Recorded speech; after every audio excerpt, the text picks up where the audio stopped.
Welcoming first in the blue corner, fighting our frontline Muay Thai, welcome into the cage, Gulzar Singh!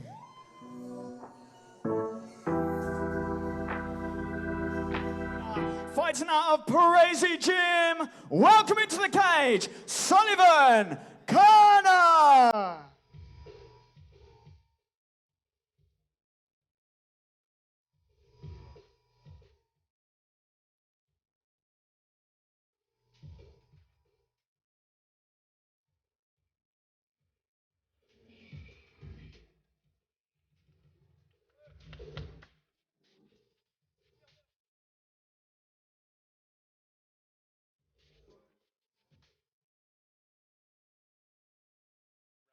Parisi Gym, and I expect that this is going to be an exciting affair here, Nick. Yeah, I don't see either one of them willing to take this one to the ground. I could see this as being a just traditional, almost kickboxing style match, and the changing point of this entire fight could be if one of them actually closes the distance and takes it down. Of course, the fighter out of the red corner there, Singh, has a bit more range, a bit more reach than his shorter, stockier opponent. We'll see if he uses that. He's got a sharp jab. He's kind of turning off his head. And as I said, the way that one of these guys is going to be able to differentiate themselves is by taking it to the mat. Nice shot there, but a great scramble from the man rep in the blue corner, Kerner. And again, you know, both these fighters at the beginning of their careers 1-0 versus 1-1. Good pressure up against the cage here from Singh. Stopping the action there while we equipment malfunction, I think. I mean, with these amateur gloves, sometimes it's a bit difficult because, especially when you're still early on in your career, you don't know how big of a glove you really should have on. And unfortunately, sometimes you get a glove that's a little bit too big and it starts slipping off those fingers, and that's an easy way to break a finger. Curtis in there looking to threaten the takedown again. That's twice, and lands a nice overhand right.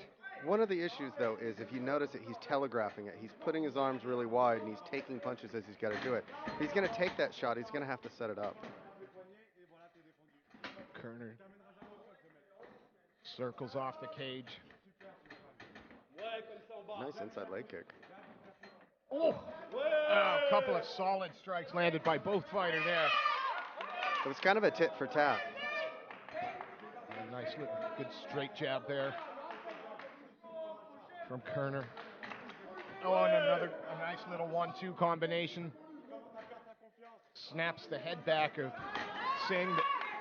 See, Singh had the right intentions. He set it up with punches and then went to go shoot, but his arms were still wide. He came in like a hawk trying to swim in instead of keeping those elbows tucked in to actually take a nice clean shot. Tried the little hip toss there. Smart. It was able to do exactly what he needed to do, though. It got his back off the cage. And caused the disconnection as well.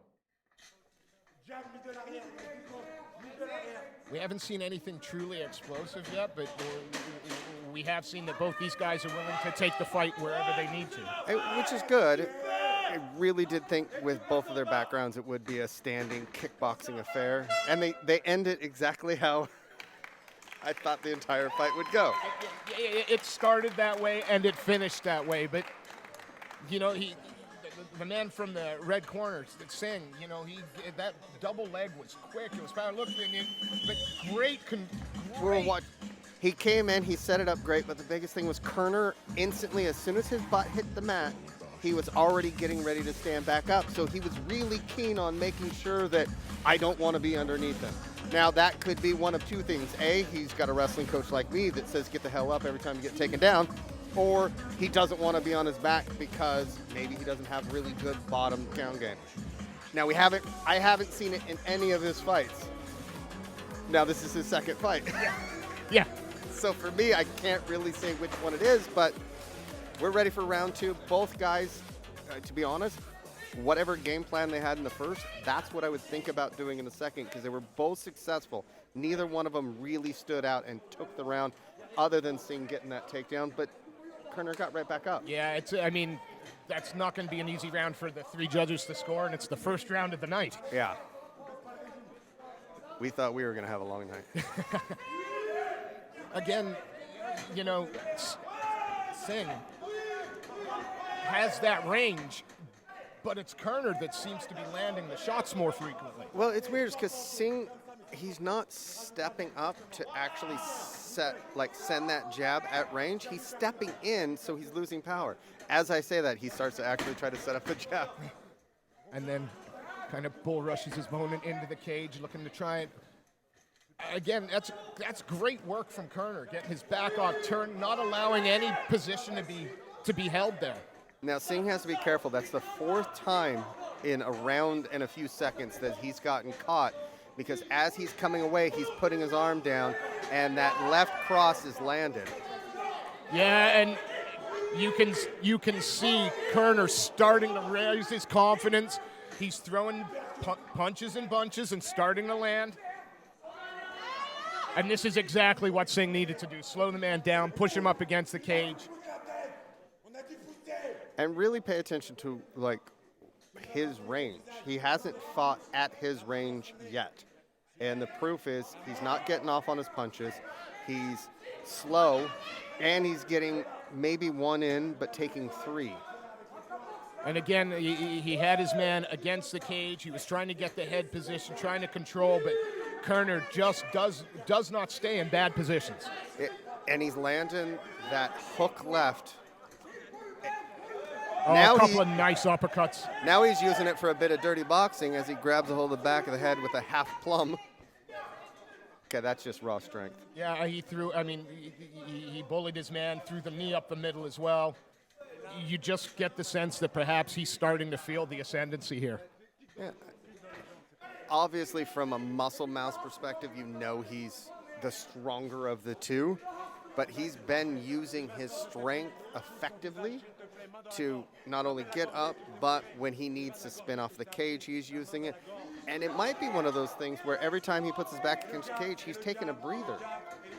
Well, he always, as soon as he gets the chance to throw, even against the cage, he uses those shots to back Singh up, back Singh up. And he's never, ever in a position where he's being controlled. No.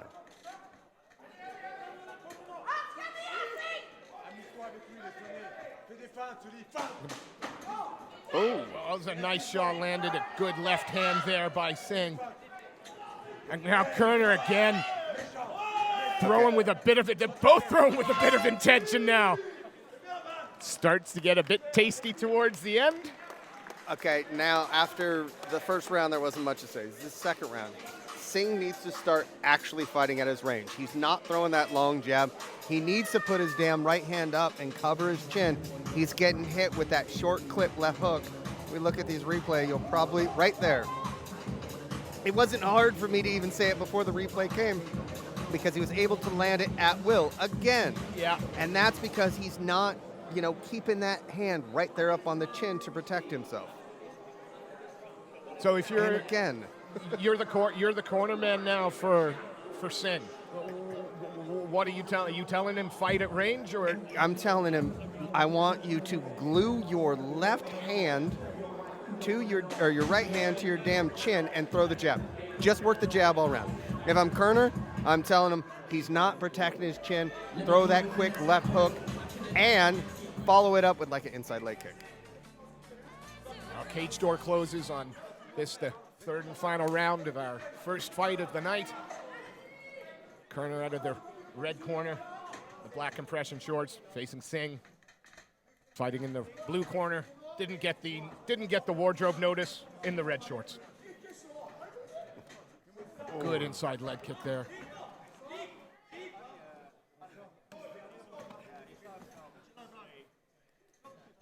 Accidental low blow there, but even before the low blow, you could see Kerner was just about to rotate himself off that cage again, and that's a game plan that's not working for Singh now. Now, and Singh's not setting his shots up. He's still shooting from distance. He's willing to close the distance when he's not actually shooting. But when he goes to shoot, he's doing it from so far away, and he's not fast enough to be able to close that distance. I tell the kids all the time in the room, I could shoot from a mile away and still take you down. I've been doing it for 37 years. Don't do that. Get nice and close and take a damn shot. Well, we'll see if anything changes here in this third round. First round, real tight, but I think the fighter from the red corner here, Kerner, is started to take the lead in the second. Yeah. And then, see, that's a little better from Singh. He's maintaining that distance and trying to, but again, bull rushes himself in, and I'm afraid it's second, third verse, same as the first. It's only going to be a matter of time before he's rotated out of this position. He needs to get a finish in order to win this fight, most likely. And by what he's doing there, he's not going to get a finish. So if I'm in his corner, I'm screaming for him to get off of the cage. Let's start working our hands. Let's mix it up. Let's throw some kicks high. Let's do something that he hasn't seen over the last 2 rounds, because what you're doing right now is not effective. And again, that nice straight right hand from Kerner's just landed twice in a row there. And that's the bit that surprises me. This fight is at his range. Yeah, Kerner's been able to step in on it. Now, Singh, for everything that I've said so far over the last round, he has been extremely effective at pushing him up against the cage.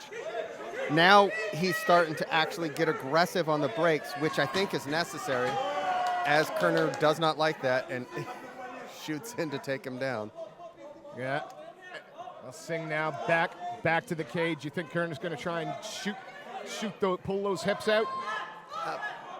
I don't know if he's going to try to pull the hips out or if he's going to try to wrap and basically do like you do with your little brother. Grab a hold of the hand behind the back and then just punch on the face. And that's exactly what he's doing. Yeah. It's hard with those amateur gloves, though, because there's so much padding around there. It's not like with the pro gloves where it's almost like your hand. A 4-ounce glove is completely different. I mean, I think the head pressure he's using, I mean, he's doing just about everything right. And Singh working like mad to try and get up, but he's got the ankle. It's just going to pull him out again. With short time, I mean, this is now where you start thinking, okay, is there any submission I've ever seen in my entire life that I can try and throw up? Yeah, 10 seconds left. And he's trying to work to the point where he might be able to get something. Maybe a triangle? Or an armbar. So he's extraordinarily coachable, because I wasn't even coaching him and he was doing exactly what he needed to be doing. So that's a good sign for a young fighter. And again, it might sound like we're being a little bit critical, but we've got to remember these guys are 2-1 fight into their careers. There are going to be gaps. There are going to be things they need to improve. What a great opening contest here. And look, neither one of them took any serious damage. Both of them are going to have an awesome learning experience off of this, and this is why you fight amateur. I've got plenty of guys in the room, 5 of which are fighting on the card tonight. And I always tell them, the reason why you fight amateur is you get the opportunity to learn from every possible situation before you get in there. That makes sense. You're going to learn from what you do well, but more importantly, you're going to learn from those small mistakes that make the difference. Exactly. And it's really easy to pick those things up. As we're looking back at the replay now, again, he was doing all the right things and he just didn't have a lot of time. He thought to himself, I need to figure out a finish at the end of this fight. And he threw up, the Hail Mary submission. That was hard to say for some reason, but don't laugh at me. Hail Mary submission. I mean, how hard is that? We have a pop sensation in the ring. Craig Powell. All right, then, gentlemen, after 3 hard-fought rounds, we have your winner in the red corner, Sullivan Kerner. We have an amateur MMA fight in the 145-pound division. Welcoming first in the blue corner, fighting out of Camora. Welcoming to the cage, Saravat Mikkelsen.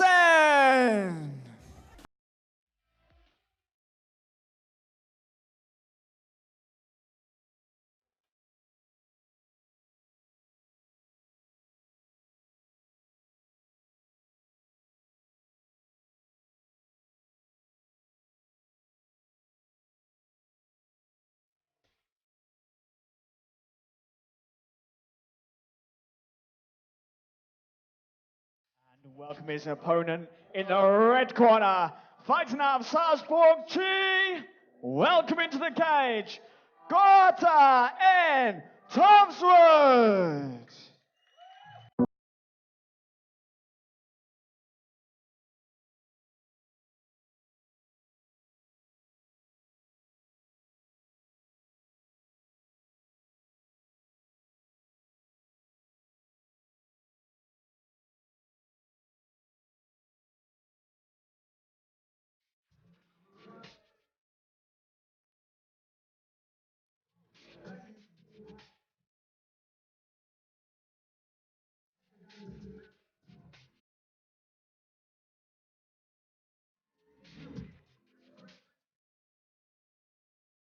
£45, a debut versus 1-0. 0-1, sorry. And Whoa. man, he's coming out fast and heavy as Mickelson. And Mickelson's throwing really long. His reach is substantial. Oh! Good Lord, he has come out quick and fast. And his intentions are clear. Referee taking a close look and a nice takedown that reversed immediately. Ooh. Good Lord! He's ragdolling him at this point. I mean, it's almost like an adult in there with a child. Yeah, the young man fighting out of Kimura Hamza has set the pace. Head kicks, takedowns, landed some hard shots already, and you can see that he's starting to wear it on his face, his toes. I mean, he's taken quite a few punches, and there was only one, that kick, that actually had him wobbled. Yeah, I mean, he's game for sure, but you can't keep eating shots like that. Yeah, and Mickelson's not only just throwing long, he's throwing with extreme bad intentions. Huge hammer fist there. Now he's going to let the man back up and closes in again. He really is not giving any chance at all for Thompson to take a breath, get it, and I think we're looking at the beginning of the end here. I think Gout's, he's doing everything he can to improve his positioning. He's taking a bit of punishment, but trickling that blood coming from the nose or mouth now, and still being pounded on by Mickelson here. Yeah, it appears that it looks like it's coming out its nose. I've got a very good view of it, not a view I really want to have. I mean, at some point, do you have to give up on this single leg, or is it the only thing keeping him in it at the moment? I mean, this might be his opportunity as well to clear the cobwebs. Yeah. Because the punches that are landing, they're annoying, but they're not going to be very painful because he's not going to be able to get a lot behind it. Just when he thought he had success. As I said, until he's in a position where he's getting punched in the face again from, like here. Yeah. He was not in that bad. There can't be a ton of time left in this round, and there ain't no other way to score it but 10-8. Oh, yeah, Mickelson's had his way pretty much with him the entire round. But Gout's, he's chin. Yep. He continues to want to move forward. Yep. No quitting the kid at all. I mean, he's trying to grapple, put his man to his back. He succeeds, but just gets rolled again. And I think a lot of that has to do with the size of Mickelson. Mickelson's, for this weight class, he's a very long fighter. Long legs, long arms, long torso. So he's able to use that to actually turn over any of these takedown attempts. Looking forward to the second round here in this amateur featherweight competition. Gota Turzard has got his work cut out for him over the next two rounds. Arguably already down 10-8. But he's game. And again, Mickelson's coming out throwing those long punches. Oh, and again, takes the shot, takes the leg kick, lands some terrific shots, and again, we're back to what we saw at the beginning of the first round. Now, the one thing behind it is Gout going to try to get to that position where he's holding on and trying to get to a better position, or is it going to be And if this keeps up, they're just going to stop it because these guys are amateurs, so they realistically can't take a ton of damage. And why should they? If you're not defending, if you're not actively trying to improve your position because you can't, let's call it a day so you can fight again. Exactly. I can't fault this kid's heart. Can't fault his desire to win the fight. Yeah, I mean, he's absolutely going for it. But beautiful roll into a guillotine and the tap. Rolls him into a mounted guillotine for the finish. What a phenomenal win for that young man. And he baited him in with it because what he did was he actually, as he was getting back on that takedown, started the roll prior to locking in the guillotine. If you notice, he didn't actually secure the guillotine until the roll was going. Ladies and gentlemen, we have your winner in the blue corner of the guillotine, Savat Mikkelsen.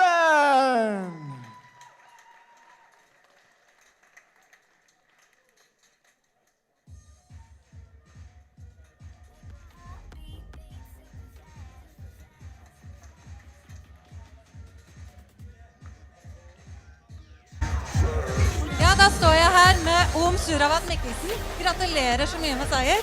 Du var virkelig ute etter en finish fra starten av. Hæ? Du var virkelig ute etter en finish fra starten av? Ja, det var jeg. Jeg siktet egentlig på en knockout, men fikk jo ikke det, så ble det bare sånn da. Men du er vel godt fornøyd med denne kampen her? Det er greit, førstegangs, debuten i MMA, så bra. Gratulerer så mye til deg med seier. Mine damer og herrer, Savat Mikkelsen.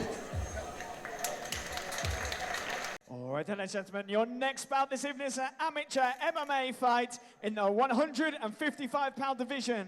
Welcome in first in the blue corner, fighting out of Team Underground MMA. Welcome into the cage, Amir Alithi.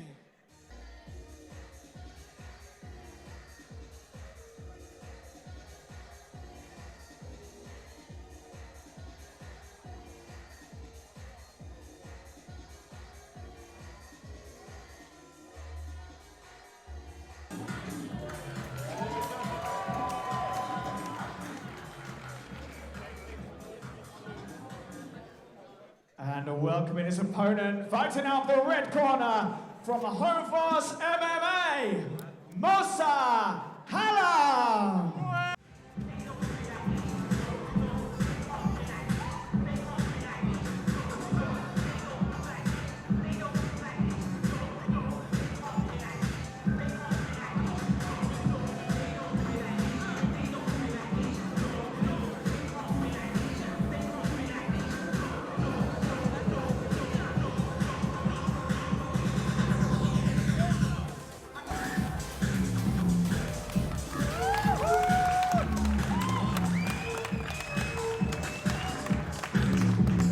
Well, ladies and gentlemen, the cage door getting set to shut on this amateur lightweight competition.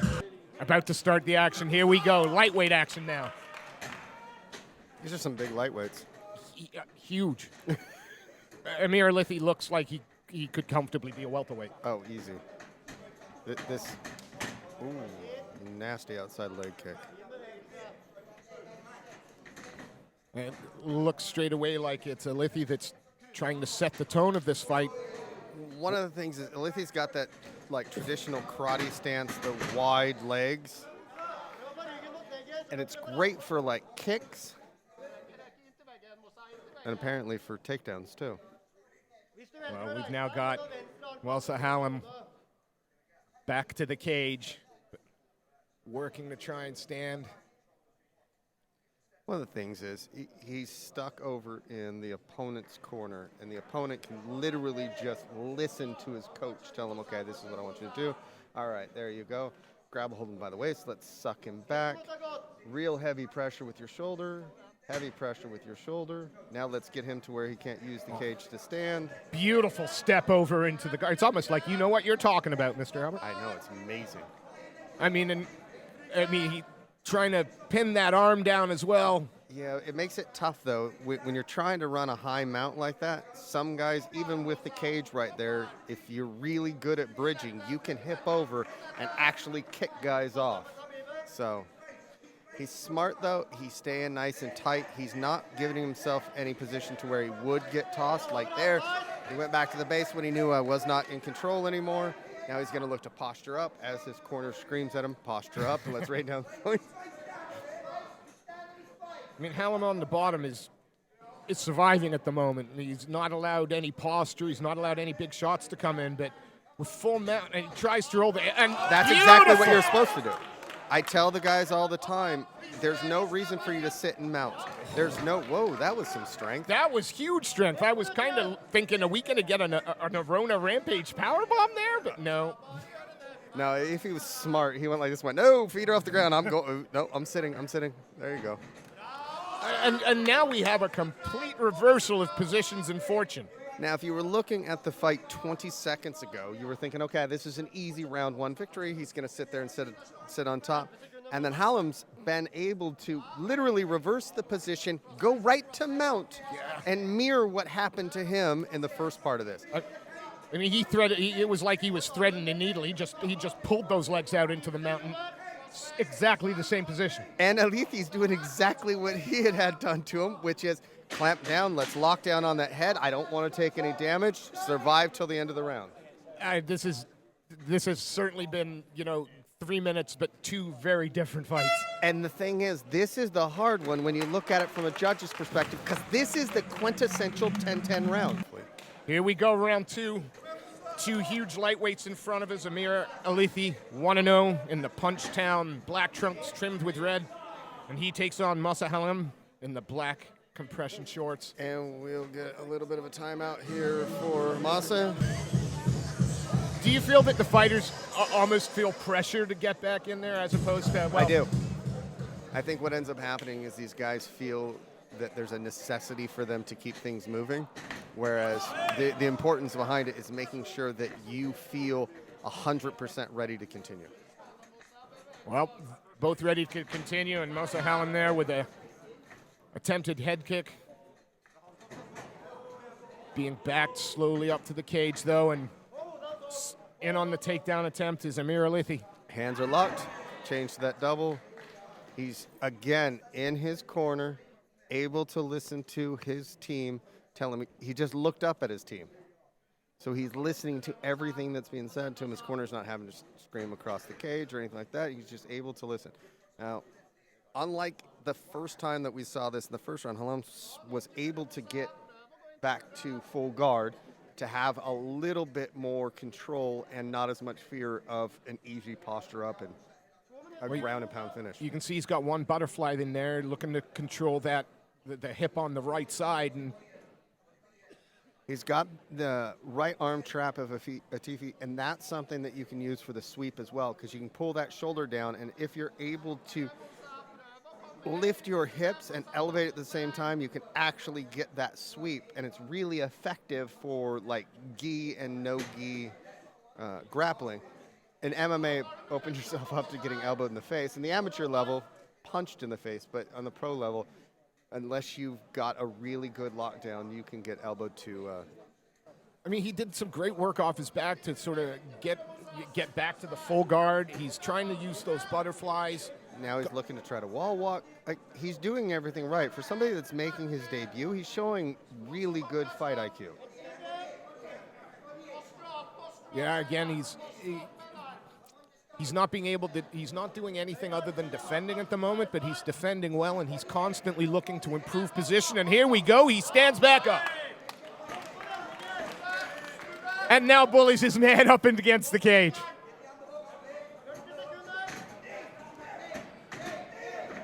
Yeah, you could see there that Amir Alithi just tried to use brute force, and it didn't work, and we got that looks really uncomfortable. Yeah, he's going for a 3/4, kind of a reverse 3/4 to try to push the neck down, keep the head going away. The biggest thing is wherever the head goes, the body will follow. It's just, that's physics behind human beings. So if you can push the head in an opposite way, they're not able to go where they want to finish things. Again, a hard-fought, grueling round for both these young fighters, and they are not making it easy for our three judges today. I mean, with that one, if you're going to look at just dominance in the cage control, and the fact that he did control him on top, didn't cause any damage, but controlled him on the top, you're going to look at Atifi having that round probably a 10-9. No chance in hell at a 10-8 like we saw in the last one. None. Now, here's the thing. Atifi needs to do exactly what he's been doing because it'll win him the fight. He's not looking for a finish. He's looking to win on points. Totally fine. He wants to win. Now, my biggest thing with Halam is he's been reactionary. So anytime something is happening to him, he mirrors it. I think in order for him to be able to win this round and quite possibly win the fight, or at least cause a draw, is he's got to go out and start from the bell to actually dominate the pace. Let's see some sharp jabs, let's see some low kicks, let's do something that actually shows that he's taking control of the fight. Well, he's got 3 minutes to do it. Dan Marghetti starts us off again, and Amir Alifi in the Punchtown black trunks trimmed with red and white, taking on Mosa Halam in the black compression shorts. And it's almost like you were cornering him, because he is setting the pace straight away in this round and immediately ends up top position. I don't want to call myself a genius, but maybe I'm a genius. Maybe, just maybe. After all, Lanny Poffo was a genius. This is true. He was my favorite of all the Poffo brothers. He's done exactly what he needed to do. He's now reversed the position from round 2. The question is, can he actually cause a bit of damage from top to do something to where you go, okay, he easily won this round. He's done the smart thing. He got the takedown in his corner. He's able to listen to his cornermen without having to have them scream. He's not happy just to stay there. He's constantly moving. He's posturing up to be able to throw punches. It puts him in reckless positions, but he's trying to figure out ways to win this fight. And again, Alifi off his back, throwing up the high guard, looking for a triangle, looking for making the man work. Exactly. He was constantly moving because he didn't want to be on bottom, and he did everything he could to get out of it. And now he's stuck in on a single, and he's going to try and step over and take the back. Well, he's going to give up the takedown if he continues to try to step over like that. Hammer fist. Big shots being landed. And again, as a judge, are you looking at the fact that he is obviously throwing those shots defensively to defend the takedown? But it's not defensive. That's an offensive minded. He's got one arm trapped, and he's throwing punches because he's got that arm trapped. It looks because, and now he's going to look, Alifi's going to look to pop his head out. Oh, there's just no quitting either. And he's got the mount. He's got a crucifix there. Stepping over to north and south. Okay. Well, those shots landed. They were effective, but is he trying to? No. Okay, so he's got a north-south reverse triangle. I don't think I've ever. And the tap! Holy crap, that's the first time ever I've seen that. I've never seen it as well. His arm was trapped. So his arm was trapped across, underneath, and he was able to finish an inverted north-south triangle. Well, I got to tell you, in my 14, 15 years of looking at UK MMA, I have never seen an inverted north-south triangle ever. Bravo! It might be a thing. Now I'm going to have to spend an ungodly amount of time going through YouTube trying to see if I can find it. Wow. Just wow. And folks, everybody that's tuning in currently on the Facebook feed, this is what you get from UK MMA. You will see things that you have never seen before. Really quick, let's throw a quick shout out to our sponsors, Whip Street Motors, Scrap, Metal, and Vehicle Recyclers. And let's turn it over to our MC, Pop Sensation, Craig Powell.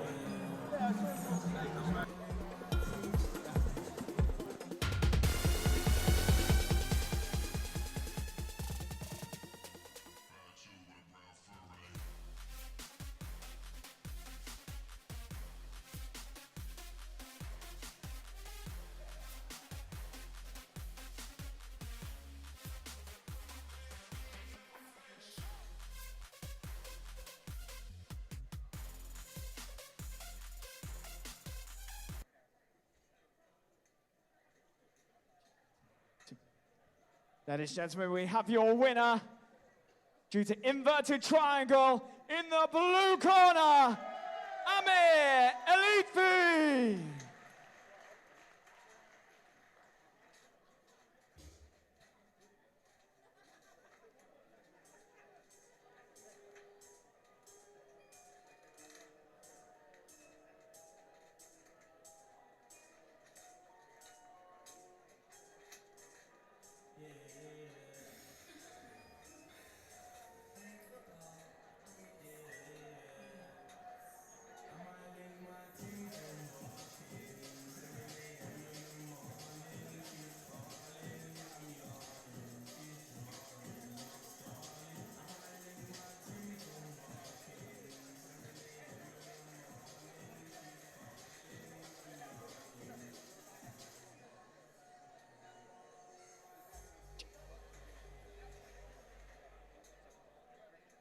Moving on to our next bout this evening, it's an amateur MMA fight in the 185-pound division. Welcoming first in the blue corner, fighting out of MK Legion. Welcome into the cage, Samuel Akesa.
And welcome into the cage, his opponent in the red corner, fighting out of Spartacus MMA, Rune Robertson.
All right, ladies and gentlemen, the cage door set to close on this amateur middleweight competition.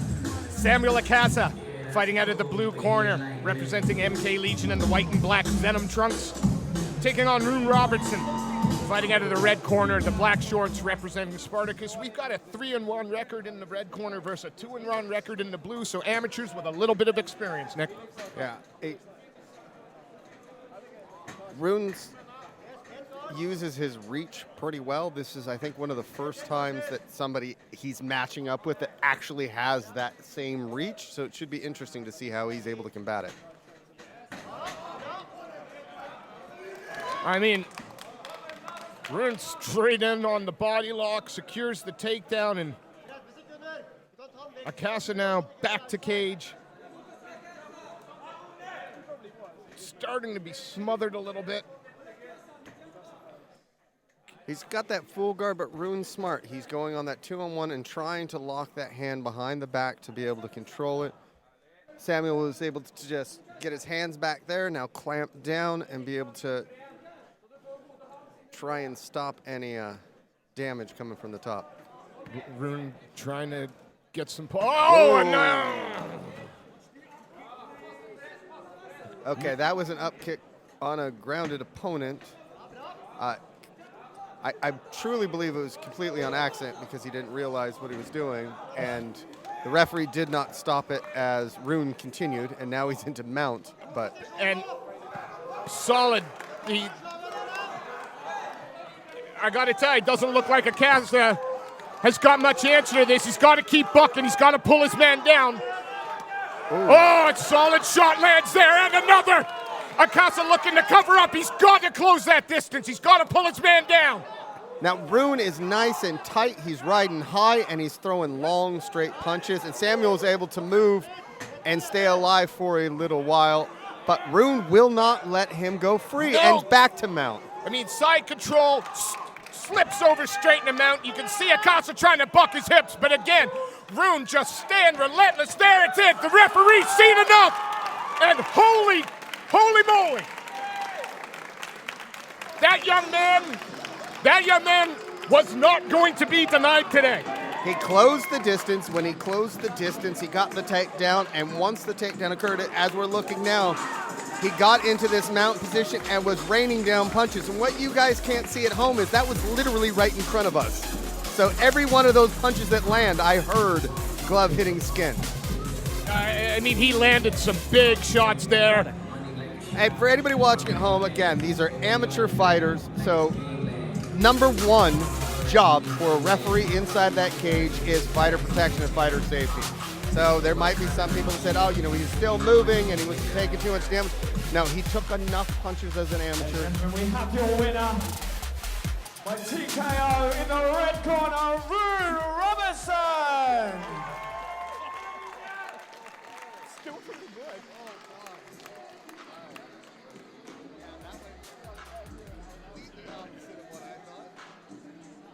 He just put him on the back foot right from the get-go. Yeah. Da står jeg her med Rune Robertsen. Gratulerer med en vanvittig bra kamp. Du dominerte jo helt fra starten av. Ja, varte ikke så lenge, men sorry. Hva føler du nå? Jeg er bare veldig takknemlig. Treningspartnerne mine, coach Andreas Moss. Jeg elsker det. Petter, strikinga, alle jeg trener med. Tusen takk. Ørjan, Jan Rikard, alle elsker dere. Mine damer og herrer, Rune Robertsen.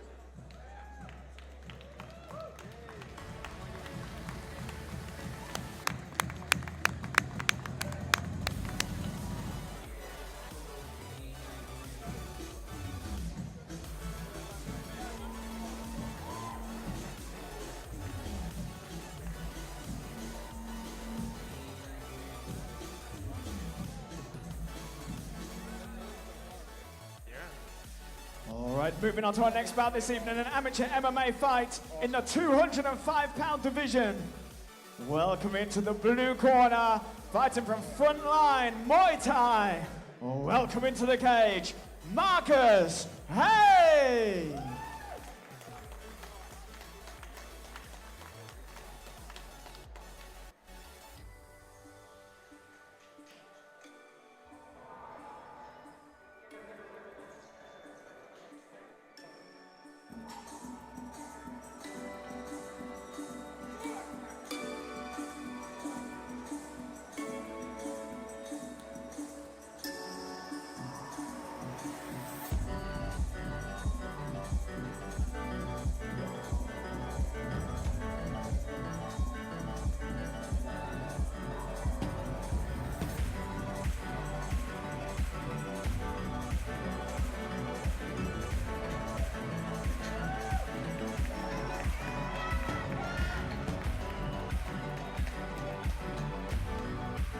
welcoming his opponent in the red corner, fighting out of Salzburg, Chi. Welcome into the cage, Alin Berisha.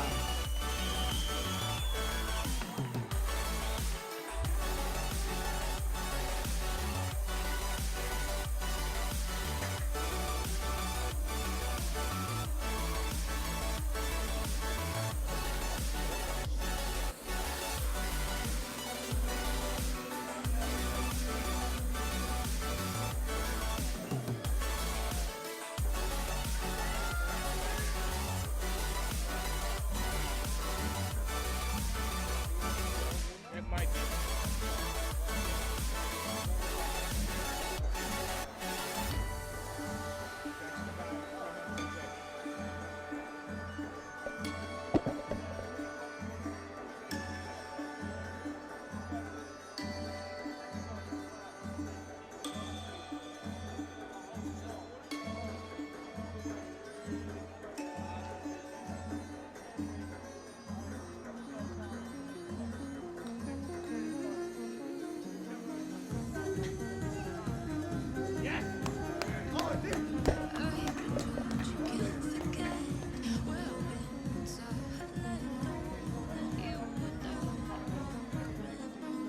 All ladies and gentlemen, cage door set to close, and we move up another weight class to the light heavyweights. Marcus Hayes fighting out of the blue corner in the black trunks, and he takes on Arlen Berisha fighting out of the red corner, the blue trunks, and time to see the light heavyweights go at it. But again, we're seeing that difference in short, stocky versus long and lean. And Berisha's already starting off with push kicks, teeps, long jabs. Like, he's using his reach effectively. Both these gentlemen, I believe, making their debuts. So a beautiful straight that has an relentless pace. And Berisha and is he's going landing in. at will. Berisha, Berisha. Man, they weren't paying him by the hour. I always have problems when they decide to jump on the cage right by us.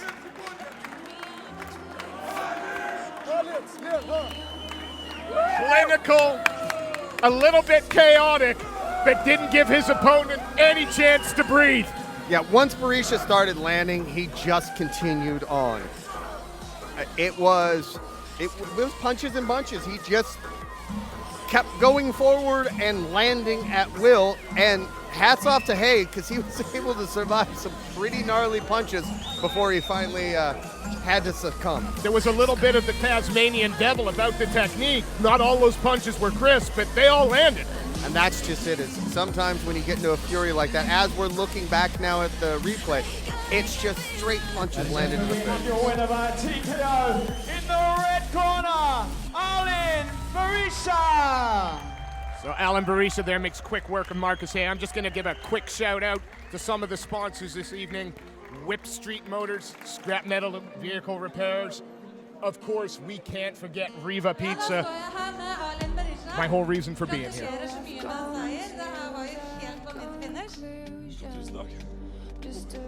Hva føler du nå? Jeg har fortjent.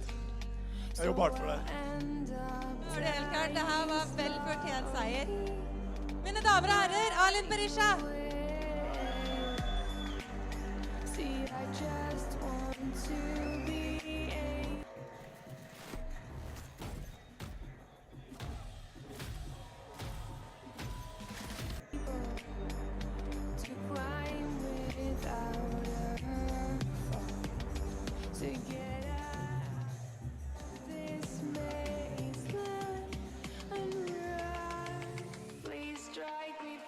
Moving on to the next bout this evening, it's an amateur MMA fight in the 185-pound division. Fighting from the blue corner, welcome into the cage from Parisi Gym, Matthias Ryukros.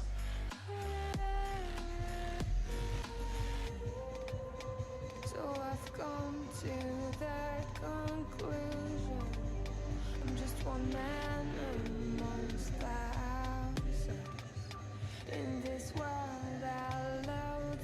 sure they'll do fine without me.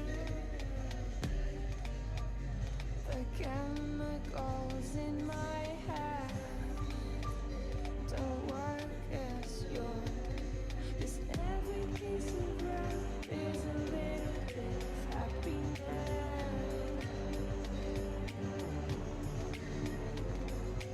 Every kind of love causes a little bit less regret. Please strike me thunder. Let me get closer to that light. Let me go. And welcoming his opponent in the red corner, fighting from Home Fast MMA, welcoming to the cage, Noah Mateo.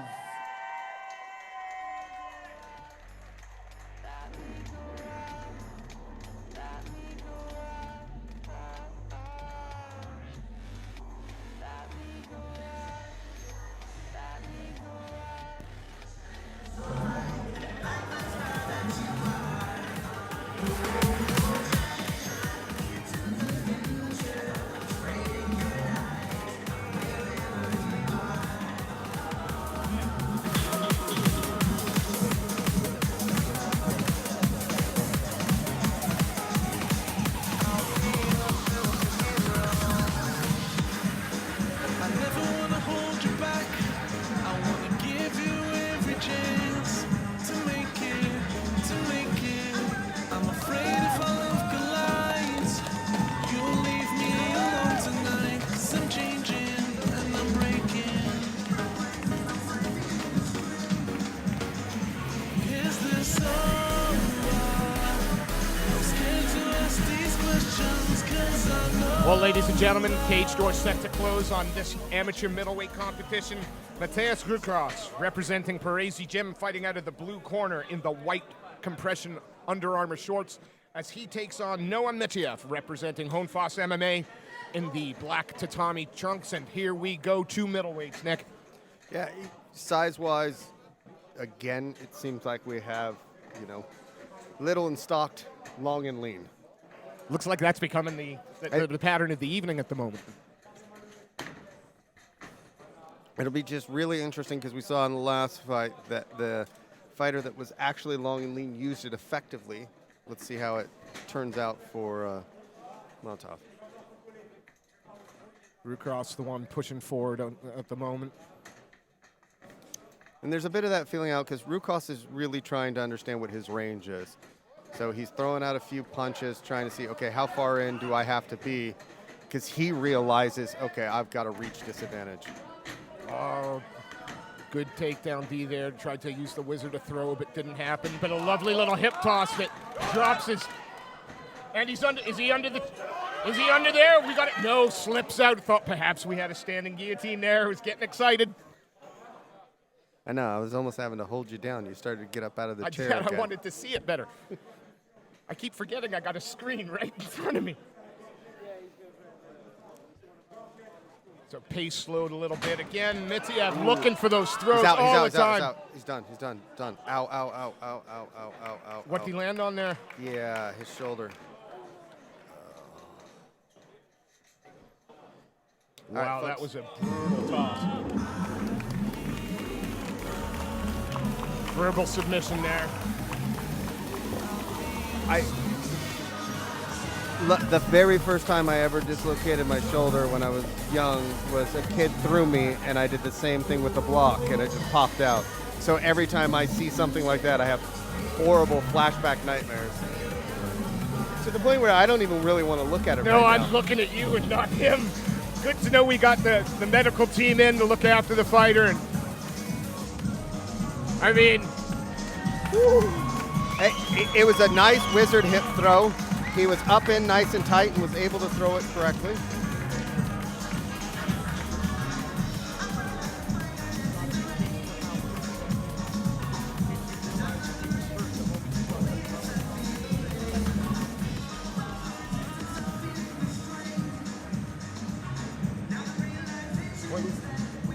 I wonder if we're going to see the finish there.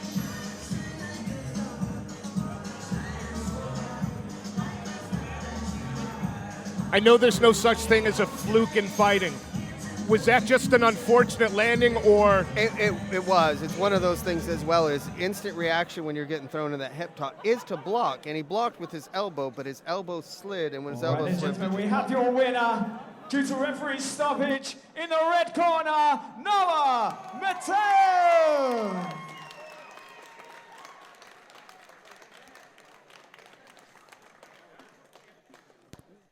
Ja, da står jeg her med Noah Mateo. Gratulerer med seier.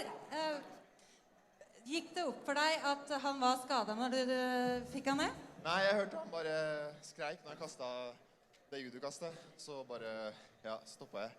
Siden dommeren kom og stoppet kampen. Takk. Alhamdulillah. Ja, det gikk som planlagt. Det så ut som det var gameplanen din å ta han ned fra første stund. Yes, det var det. Tusen takk til Fighters Lab og Hønefoss Fight Game og alle som kom for å heie, og alle som ser på. Mine damer og herrer, Noah Mateo!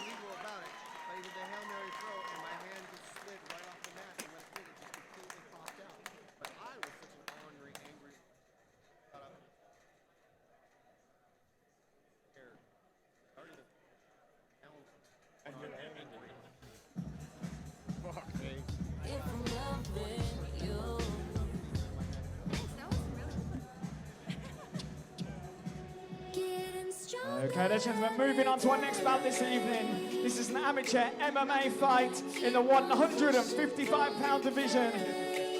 Welcoming first in the blue corner, fighting out frontline Muay Thai. Welcome into the cage, Hada Karim. Put a glass ball.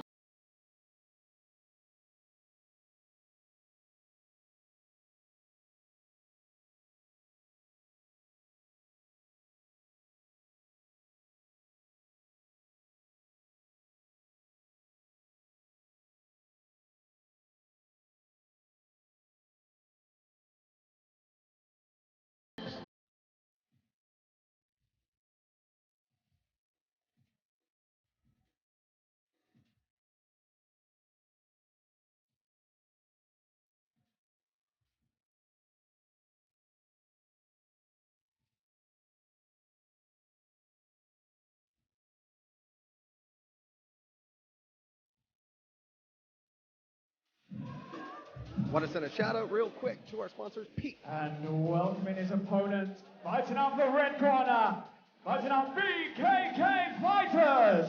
Welcome into the cage, Jamie McBride.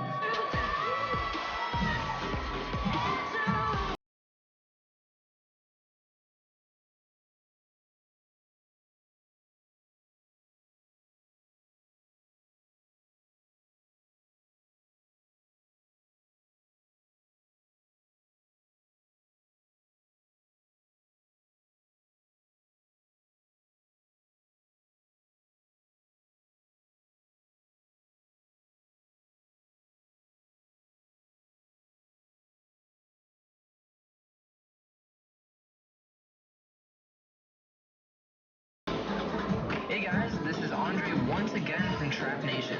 Hope you're all having an incredible year so far. With the success, you include the art.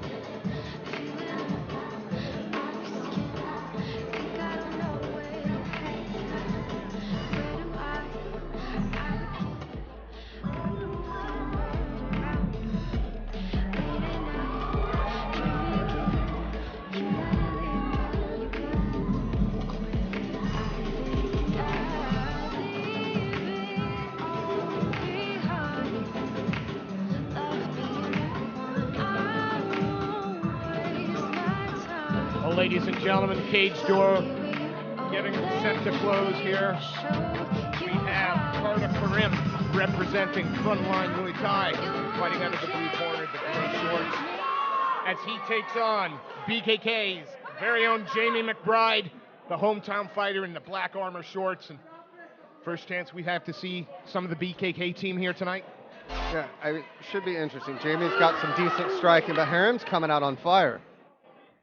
Big body kick there, followed it up. Looks like he tried to pull in for the guillotine, but McBride now half guard. You get moving to the side. You think it's just going to pop his head out. I mean, it's a thing as well as you want to get yourself into a really nice position once you get him up against the cage, because a lot of what you're doing there is the arms getting burned out. So, and he's able to roll that over into what could be a mounted guillotine. Yeah, I had no clue how he managed to roll that. But he used the cage. He was smart as he was pushing up against the cage, and now here he is in a full mounted guillotine. I was going to say, is there much of a chance of finishing the guillotine from that position? It's really hard to finish a guillotine when you're in somebody's guard. You've got to be like BJ Penn level, that holding on and being able to tip that head. Well, of course, McBride trying to bring the guard up high from his back. Trying to keep Karim honest here. I mean, but Karim's doing everything right. He's riding very high when he does posture up. He's trying to pass as he postures. Good work from McBride there to recognize the fact that Karim was looking to bring that guard up, those hips up high. Gets out of dodge, and another huge body shot. And now McBride on the big knee up the middle to the body. That made me wince. I mean, it's one of those things was Jamie upset about what took place at the beginning of this round and now he's coming out with anger? Or was it just fire in his belly? I think there was just a bit of fire in his belly there. Oh, he's just starting to bully his man now. Referee Rich Mitchell has seen enough and brings a halt to this contest. Good shots being landed there. I'm never going to argue with the decision Rich Mitchell makes, ever. Fair play to the young BKK fighter there, finishing his man. And he overcame some obstacles at the beginning of that round to then reset and go about implementing his game plan. Yeah, I thought a great stoppage. Great stoppage by the referee there. Again, we keep reminding, we're watching amateurs, guys that we would quite like to see again and again and again. No point in taking unnecessary damage. And again, we're brought to you by Frontline Muay Thai, Whip Street Motors. I'm jumping in, I'm sorry, because I'm getting the pizza in. Riva Pizza and Fisk Fire Group. Don't step on the pizza toes. In the very first round, in the red corner, the BKK, Jamie McBride.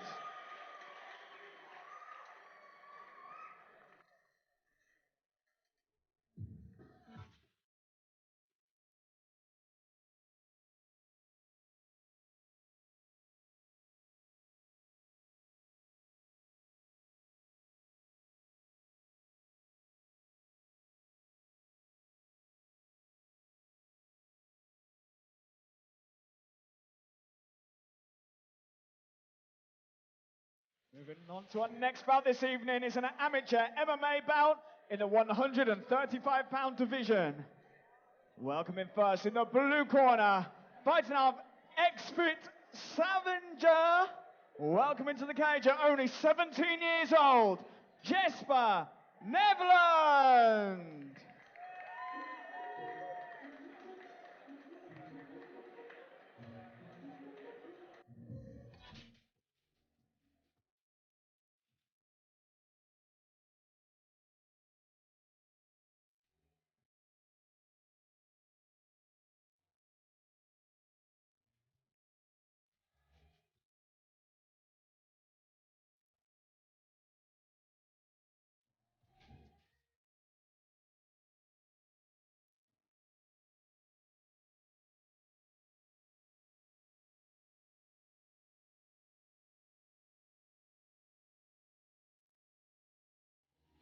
Moving on to our next bout this evening, it's an amateur MMA fight in the 185-pound division. Welcoming first in the blue corner, fighting out of MK Legion. Welcoming to the cage, Samuel Akesa.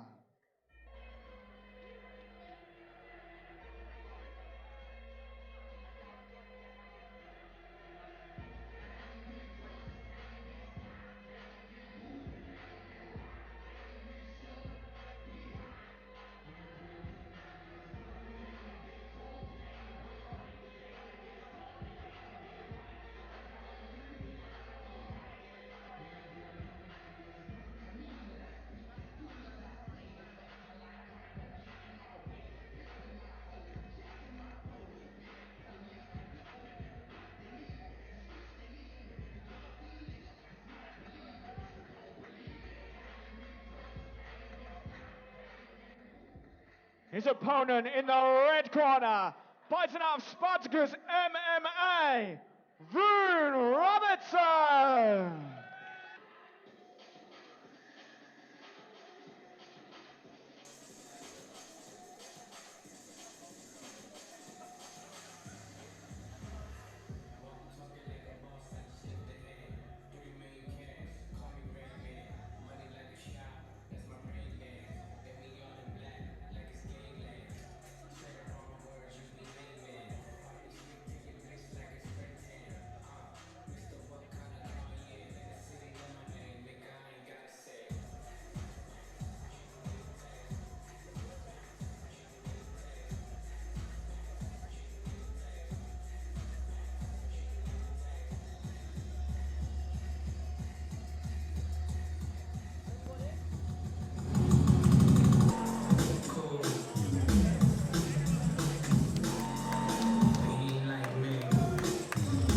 Corner versus a 2-1 record in the blue, so amateurs with a little bit of experience, Nick.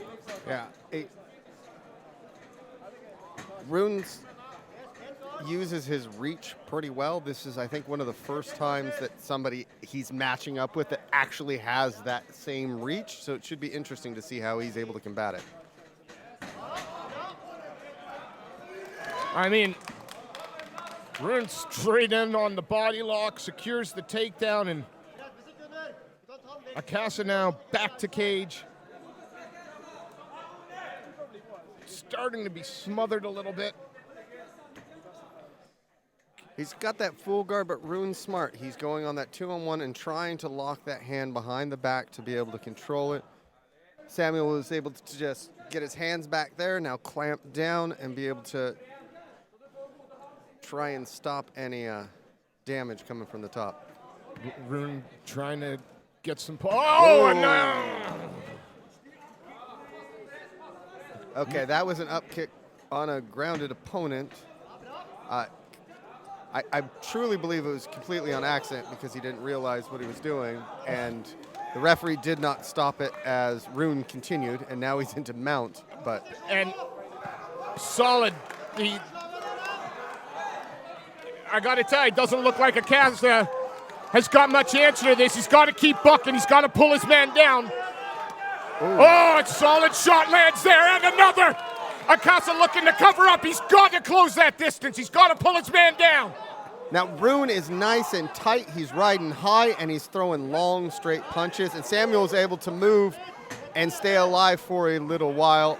But Rune will not let him go free, and back to mount. I mean, side control, slips over straight in the mount. You can see Akasa trying to buck his hips. But again, Rune just staying relentless. There it's it. The referee's seen enough. And holy moly. He closed the distance. When he closed the distance, he got the takedown, and once the takedown occurred, as we're looking now, he got into this mount position and was raining down punches. And what you guys can't see at home is that was literally right in front of us. So every one of those punches that land, I heard glove hitting skin. I mean, he landed some big shots there. And for anybody watching at home, again, these are amateur fighters, so number one job for a referee inside that cage is fighter protection and fighter safety. By TKO in the red corner, Rune Robertson. Still pretty good.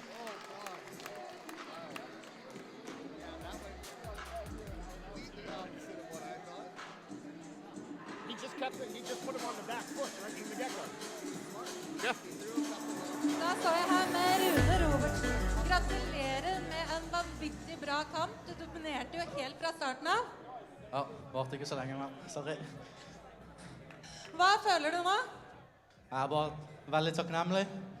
Treningspartnerne mine, coach Andreas Moss, jeg elsker det. Petter, strikinga, alle jeg trener med. Tusen takk.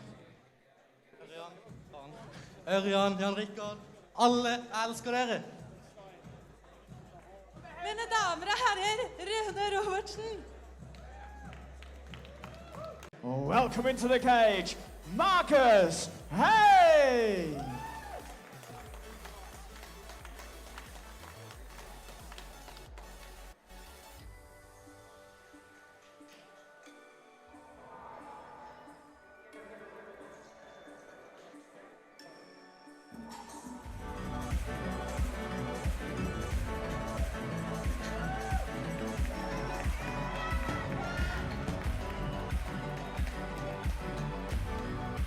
welcoming his opponent in the red corner, fighting out of Salzburg, Czech. Welcome into the cage, Alin Berisha.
Berisha fighting out of the red corner, the blue trunks, and time to see the light heavyweights go at it.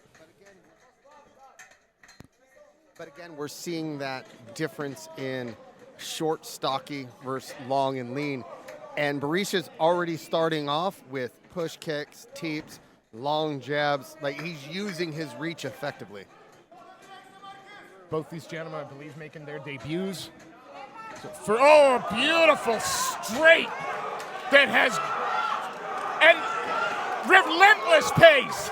And Berisha and is he's going landing into at will. Berisha. Berisha. Man, they weren't paying him by the hour. I always have problems when they decide to jump on the cage right by us.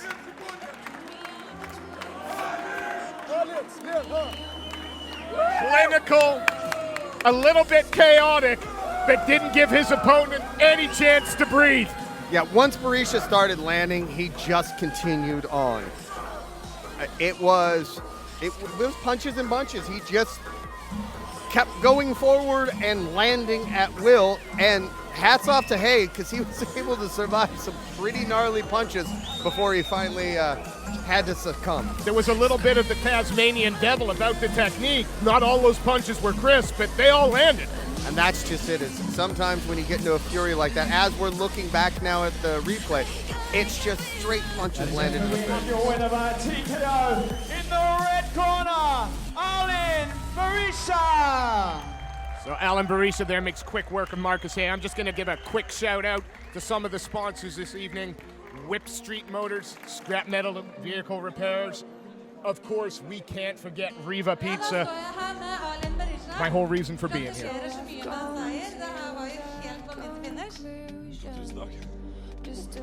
Hva føler du nå? Jeg fortjent. Jeg jobber hardt for det. For det helt klart, det her var vel fortjent seier.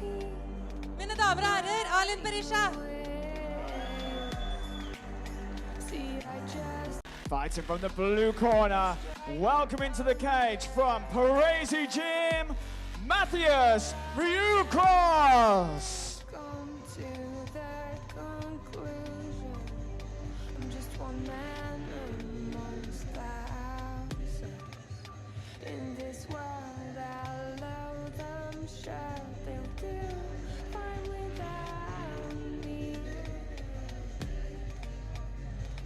Chemicals in my head don't work as yours.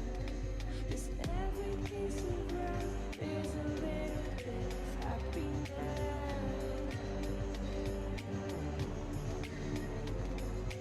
Every kind of love causes a little bit less regret.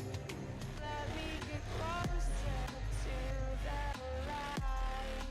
Let me go. And welcoming his opponent in the red corner, fighting from Home Force MMA. Welcome into the cage, Noah Mateo.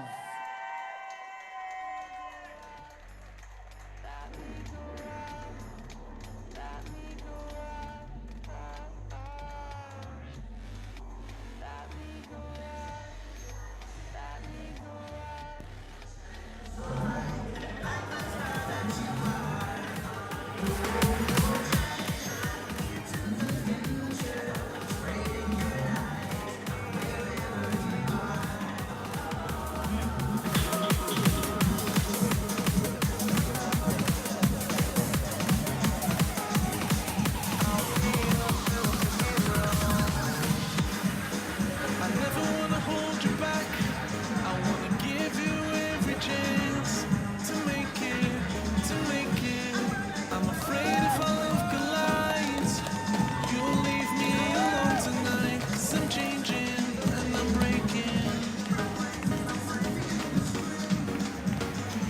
Is this over? I'm scared to ask these questions 'cause I know. Well, ladies and gentlemen, cage door set to close on this amateur middleweight competition.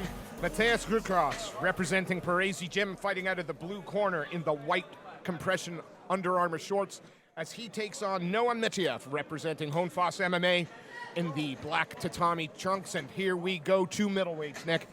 Yeah, size-wise, again, it seems like we have, little and stocked, long and lean. Looks like that's becoming the pattern of the evening at the moment. It'll be just really interesting because we saw in the last fight that the fighter that was actually long and lean used it effectively. Let's see how it turns out for Molotov. Rucros, the one pushing forward at the moment. And there's a bit of that feeling out because Rucros is really trying to understand what his range is. So he's throwing out a few punches, trying to see, okay, how far in do I have to be? Because he realizes, okay, I've got a reach disadvantage. Oh, good takedown D there. Tried to use the wizard to throw, but didn't happen. But a lovely little hip toss that drops his. And he's under. Is he under there? We got it. No, slips out. Thought perhaps we had a standing guillotine there. Was getting excited. I know. I was almost having to hold you down. You started to get up out of the chair. I again. wanted to see it better. I keep forgetting I got a screen right in front of me. So pace slowed a little bit. Again, Mitiev looking for those throws all the time. He's done. Ow, ow, ow, ow, ow, ow, ow, ow. What did he land on there? Yeah, his shoulder. It was a nice wizard hip throw. He was up in nice and tight and was able to throw it correctly.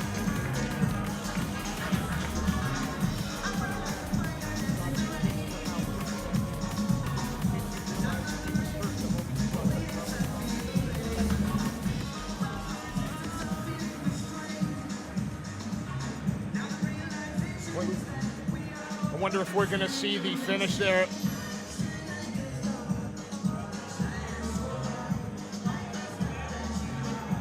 I know there's no such thing as a fluke in fighting. Was that just an unfortunate landing, or? It was. It's one of those things as well as instant reaction when you're getting thrown in that hip toss is to block. And he blocked with his elbow, but his elbow slid, and when his elbow slid. Gentlemen, we have your winner due to referee stoppage in the red corner, Noah Mateo.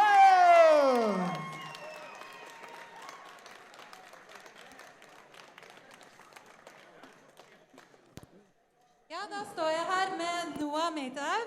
Gratulerer med seier. Gikk det opp for deg at han var skadet når du fikk han ned? Nei, jeg hørte han bare skreik når han kastet det judokastet. Så bare, stoppet jeg.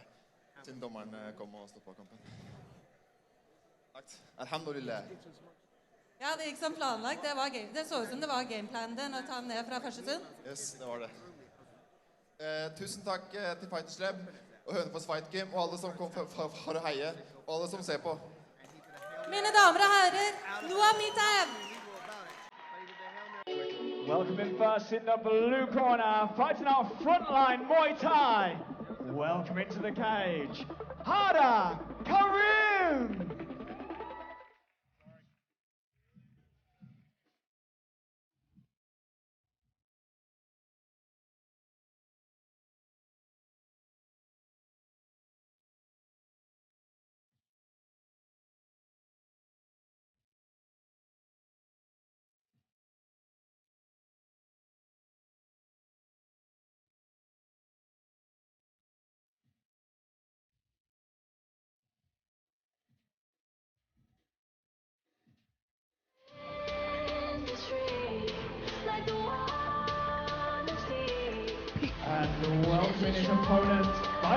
red corner, fighting out BKK fighters.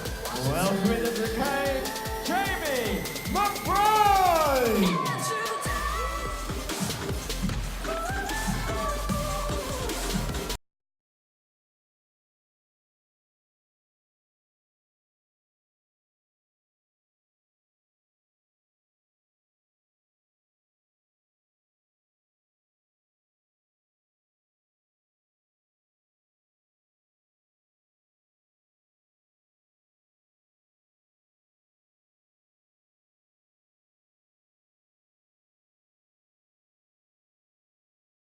Hey guys,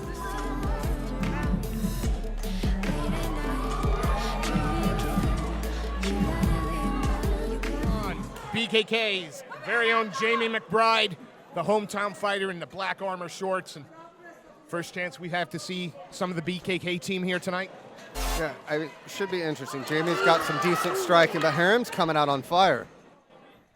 Big body kick there, followed it up. Looks like he tried to pull in for the guillotine, but McBride now half guard. You get moving to the side. You think it's just going to pop his head out.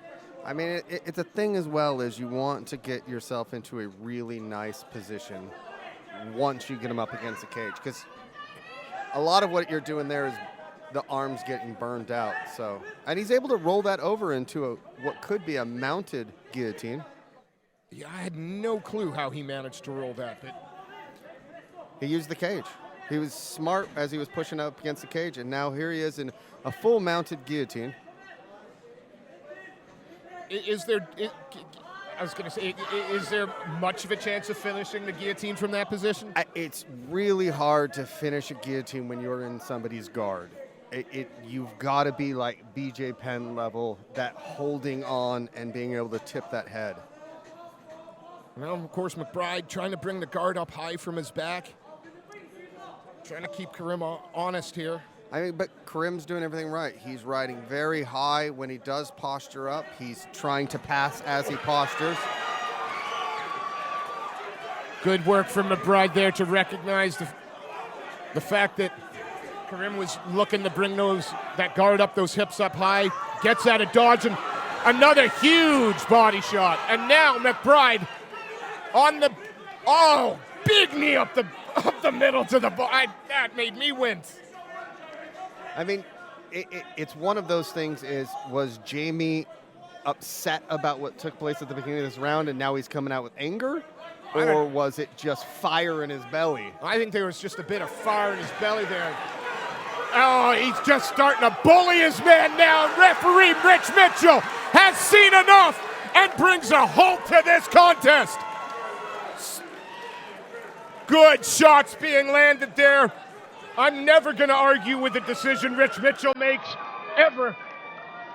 Fair play to the young BKK fighter there, finishing his man. And he overcame some obstacles at the beginning of that round to then reset and go about implementing his game plan.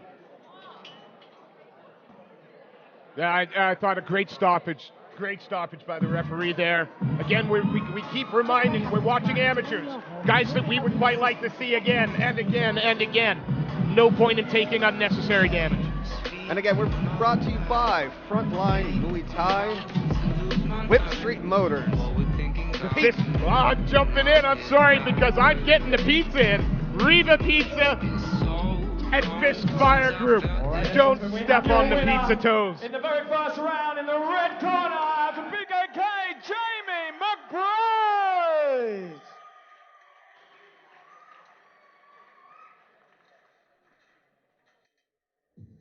Underground.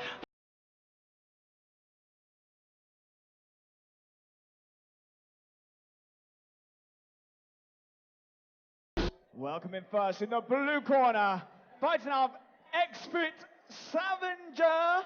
Welcome into the cage at only 17 years old, Jesper Nevland.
Now, ladies and gentlemen, cage four second fighter in the tie shorts.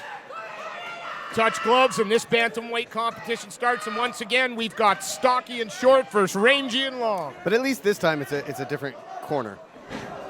A big takedown there from Saki as he's already looked to try and put the knee on belly and punishing that kick. Well, he's wearing the Muay Thai shorts, so my assumption was he was going to come out with leg kicks. Yeah, obviously comfortable throwing the strikes. And for the young, rangier fighter. I mean, Nevlin's biggest thing is he can land a jab on Stacy from across the cage. Yep, and that head kick can come from last week. This is a huge shot, knockdown fighter. Some ground and pound there, but he's locked in the arm. He's locked in the triangle. Oh my goodness, can he clutch victory from the jaws at the feet? I mean, he was dropped with that straight punch, and then as soon as he hit the mat, he jumped on that triangle choke. And that looks really tight to me. I'm sorry, I'm shouting. I can't believe this kid. And those long limbs absolutely help here. And he's trying to swap it over again. I mean, great defense. Sammy was able to survive there when it looked like he was going to be, and he doesn't want anything to do with him on the ground. Just wanted to point that as soon as he got a chance to get some separation and distance, up on his feet again. And that's got to give young Norland a little bit of confidence. I mean, the big thing now with Nevlin is his hands are a bit wide, so he's got to get his hands in. Oh, that inside leg kick. Nevlin just doesn't care. This young man's tough as nails. Takes another shot, trying to walk his man down. And the one thing is, Sammy's got to be thinking, what do I have to hit this kid with in order to stop him? And also, you know, it has the pace slowed down a little bit from Sammy. Yeah, and I think a lot of that has to do with him now reassessing how he's going to go about it. I mean, it's not like Nevlin's checking any of those kicks, so that's not a worry. But it might be as well, okay, I don't want to do this and go to the ground with him. Oh! No, you shouldn't think that's a finish here. We got side control. I'd love to see some knees to the body here. Problem is the knees would come from last week if they were going to land. Yeah, that's true. I mean, arm I'm triangle. looking for the arm triangle. I mean, whether it be top, bottom, he looked comfortable. He was always looking. Roll on round two. Cage door closes. Here we go. Remember Jesper Norland, the fighter out of the blue corner in the maroon shorts, facing Sami Saki in the tie shorts, landing those low kicks. Yeah, one thing I would like to see Nevlin do is start to... He just took one on the mouth and gave him a dirty look. Yeah, it was like, okay, you landed that one. I'd like to see him, though, start checking some of those kicks. And you can see the redness already on the outside of both of his legs from kicks. You know, and you'd think that this is okay for him. The guy's clinched up. Yeah, he's going to look to take me, but, you know, on the ground. He's got those legs give him an extraordinary advantage if he can get to guard. But he's been passed a mount. Yep. And he's tucked right in the side of the corner. Yeah, his head's got nowhere to move. And now we're looking for another arm triangle, maybe? I can't see from... No, it looks like it's just a clamp down. He's looking to move into a position for possibly some ground and pound, but now he's stuck in that full guard again, and that full guard with those long legs is extremely dangerous. I mean, he's looking to secure the body triangle. Gives up on that for the moment, now has a butterfly in. And in reality, see, he can leg press him completely off because his legs are so long, it'll throw him halfway across the cage. I knew I'd pop. Yeah, popped me there. We got side. Looked like he was going to be working from side control Sami Zayn. And again, there's no prizes for guessing what I want from that position, but he moves now into...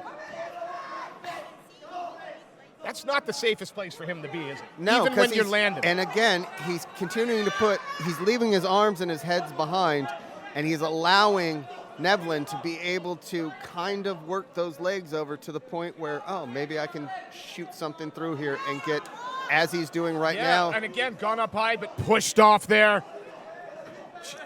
Change your position, though, now. Now, is this a sign that maybe Sachi has used a ton of energy and wants to relax, reassess, and see where he's going from? Because, as we call this in the room, you can see Nevlin was going for the Khabib. Setting up a choke here. Hey, he's got the arm in guillotine, and he's trying to step over into mount, but Nevlin's being smart, keeping his hips just in the right spot to try and slide through. Yep. You notice he's pushing on that knee. Yep. And that was just enough space he would get to where Sachi kind of gave up on it because he was like, okay. 10 seconds left in this round. And he's got it mounted against the cage, but he's not really throwing any punches that are landing with significant damage. Yeah, I mean, he controlled position. He did land some shots. I mean, Nevlin gets up and he kind of just shakes his head and he goes, oh, okay. Back. Okay, the guys want to shake hands, which Yeah, is fine. trying to get the crowd into it, and fair play. These two young men have entertained for 6 minutes, and we could get another 3. Okay, Nevlin's coming out, and he was doing exactly what I thought he should have done, and Sachi's doing exactly what I thought he should have done, close the distance, go back to working a bit of top game, ground and pound, and look for a finish. You know, I'm not a fighter, but it looked to me like that front kick was just a little bit lazy as well, which is why he was able to secure the takedown off it. I mean, one of it was he did that switch kick at first, and then he went to go do a front push kick, and it seemed like maybe it was a bit out of his reach, like the guy was 2 blocks away instead of 1. Saki now in side control. Holding his man down. But again, you know, is Norman going to be able to lock something up? Oh, I thought he was looking for a sneaky arm there, but Saki was rise to it.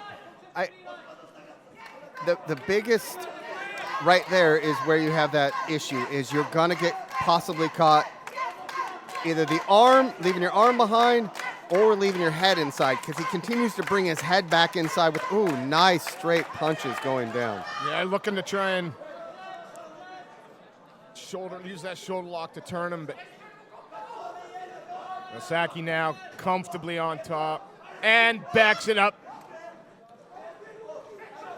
He's showing Nevlin where this fight's going to take place, unless Nevlin does something about it. Like that. And so Nevlin just shot in and got a nice little trip off that double. I'm not sure how much time. He's not a lot of time. Well, 110 left to work. High mount. Well, he had the mount, and then Sachi was smart and popped his hip to get back out, and he just stepped back over. Like over the entire half body, those rangy limbs, and now, has he got the back? Is he looking? Oh! He's deep underneath that neck. Is he under the chin, though? No, he's on the chin. He's on the chin. But he's continuing to work, and 40 seconds left. And Sachi's being smart, and he's hand fighting, but if you look, Nevlin's trying to trap one of his arms using those long legs. And at this point, Nevlin's got to look to change it up from going a traditional to going a gable grip to get that actual lock in. 20 seconds left. He's just going to roll him over it. A nice high mount, but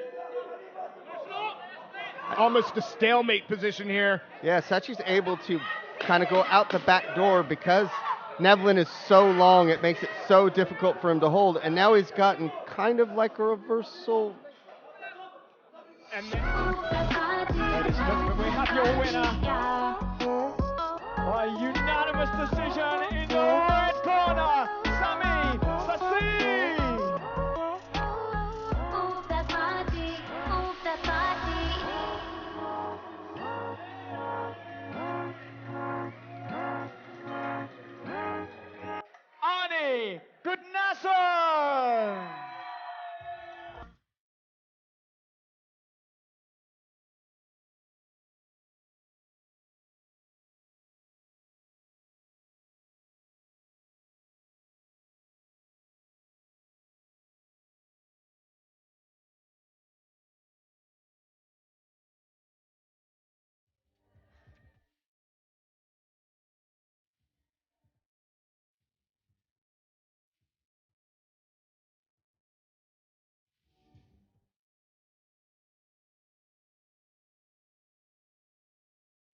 Red corner, fighting out of BKK Fighters, Yusuf Saeed.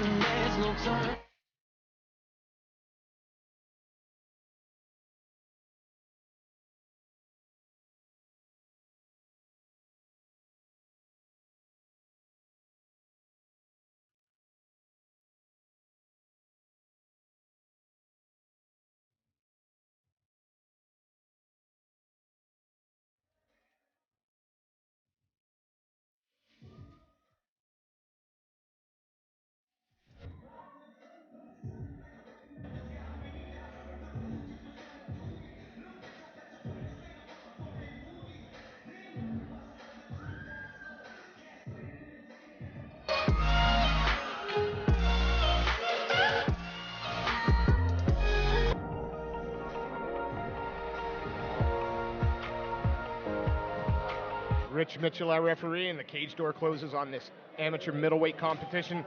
Arnie Goodnison, representing Honfoss MMA in the black compression shorts in the blue corner, facing BKK's Yusuf Saeed, and they start quick, Nick. Came out to the center of the cage and started trading rights. Yusuf Saeed, the hometown fighter, lots of support here. As the pace starts to settle just a little. I mean, one of the biggest things is you throw those first couple punches and then it's a matter of getting comfortable at your range.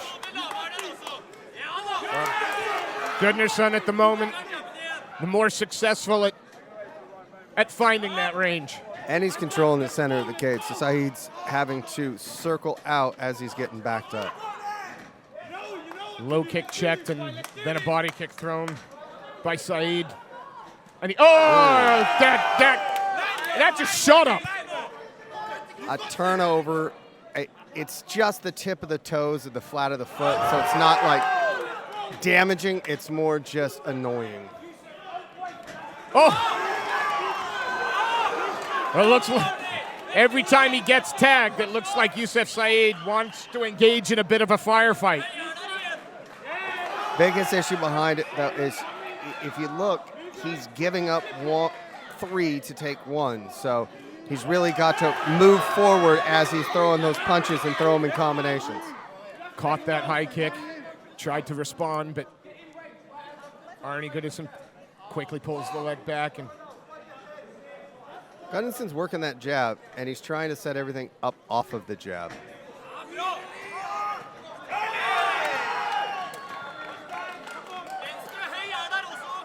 Yeah, right now, you said it. I'm going to reset it. It's Gunnarsson that's controlling the cage, controlling the pace, and landing the more telling shots. A little low blow there. Nothing intentional.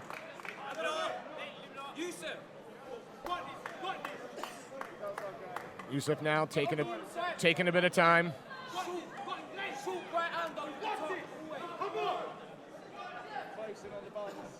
Again, there was no intent there, just bad luck. And it happens. You're throwing those inside leg kicks, and as people are moving around, sometimes one slides right up inside. Well, Saeed not gonna take too much, but he ate that straight left. Gudnison's gone with that most of this round, is throwing that straight left off of a double jab. Oh.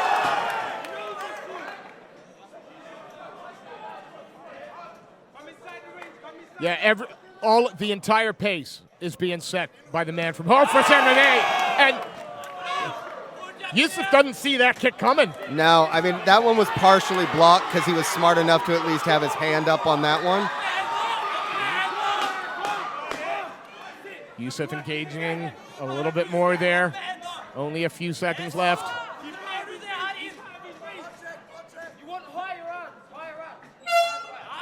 Ooh. All right, we're doing it in combinations, not single ones at a time. And to be honest, let's take it to the ground and work a little ground and pound. It'll A, give him a chance for a bit of a breather if he needs it, and B, it will allow for him to cause some serious damage because he hits hard. So let's rework the strategy going into it. Yeah, the first round was, the whole tone of it was set by this fight, to set the tone for this round. Now, it's one of the odd things that you sometimes do see, especially from some of the strikers. They have their mouth wide open.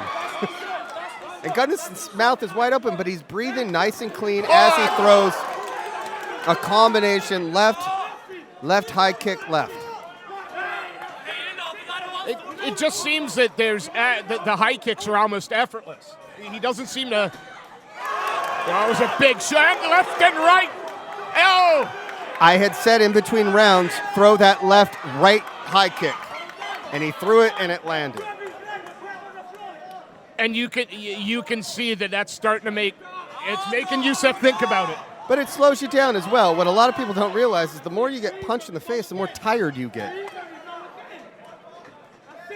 And a strong low kick outside, then inside from Youssef Saeed. And Youssef Saeed, he's starting to move forward in this round more and kind of making Gunnarsson like not so much be the aggressor, but actually retreat. So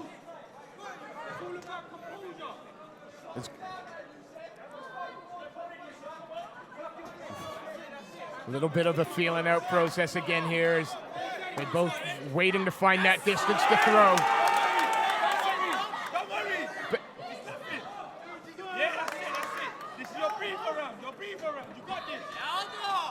Oh, nice shot.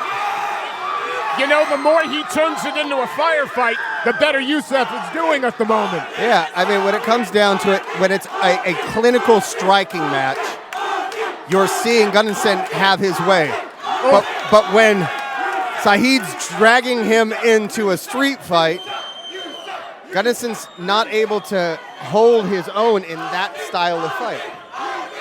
Oh, it's a great combination there.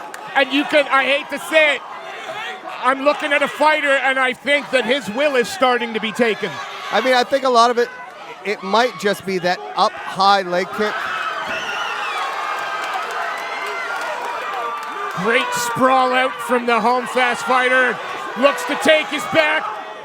Full mount. Now on the back. 30 seconds left. Flattened him out. Flattened him out. He's got it under the chin. No, he doesn't. No, be looking to ground and pound now. And Youssef Saeed is just turning up. And it's over. Arnie Gunnarsson there. Taking the adulation from his fans. Ooh, nice finish.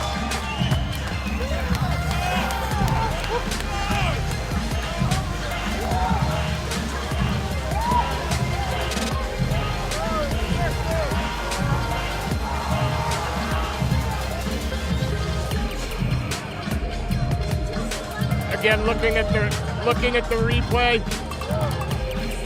I mean, it was kind of a tale of two states. It was Saeed was digging him into deep water, trying to get him into a street fight, and Gunnarsson was more about let's keep this a technical, clean kind of Muay Thai fight. Look there, we see 5, 6, 7 shots land. All the man is doing is covering up. Good stoppage. Great performance from Gunnarsson. The team there in the second round in the blue corner, Gunnarsson!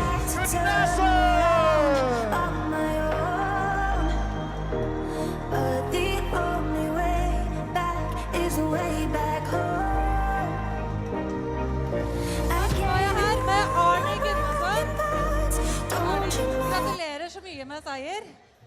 Tusen takk, det føles. Det samme hvor ofte man kampen går, det alltid like herlig. Det faen meg så digg. Det her jo andre kampen din. Første kampen fikk du også en avslutning i første runden. Nå avslutter du med en finish igjen. Hvordan føles det? Det jo alltid like godt, føles alltid like godt å avslutte. Men siste gang var det halvt minutt. Jeg fikk ikke noe ut av det treningsmessig. Så å gå til hele runde, og en god del ut i andre runde, det ekstrem opplevelse og bra erfaring. Gratulerer så mye med seier. Mine damer og herrer, Arnie Gunnarsson!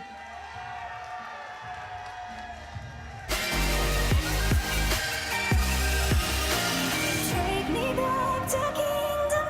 Welcoming first from the blue corner, fighting our frontline Muay Thai. Welcome into the cage, Kim Ravi.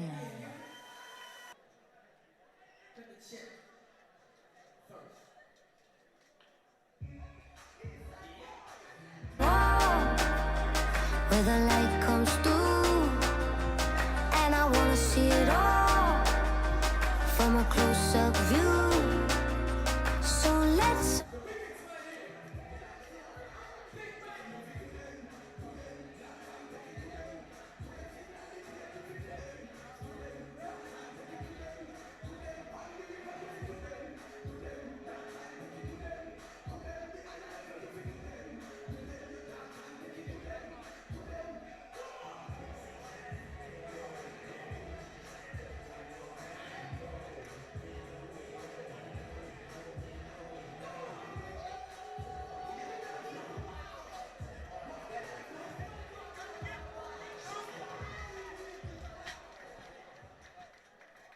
And welcome in the red corner, fighting out of Hybrid Factor, MNCL. Welcome into the cage, Mattia Moya.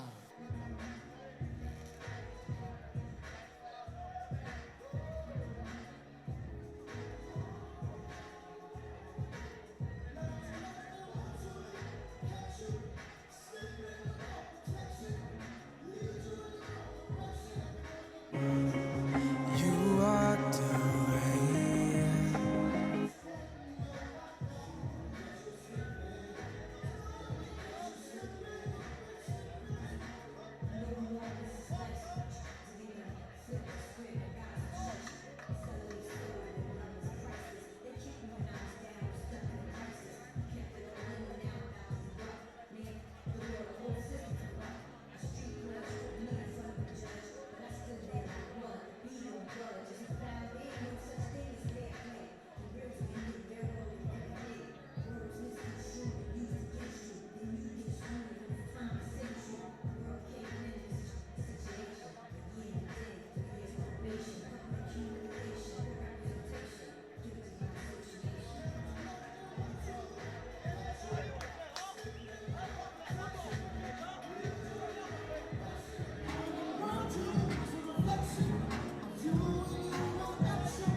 Well, ladies and gentlemen, we have an amateur lightweight title fight here.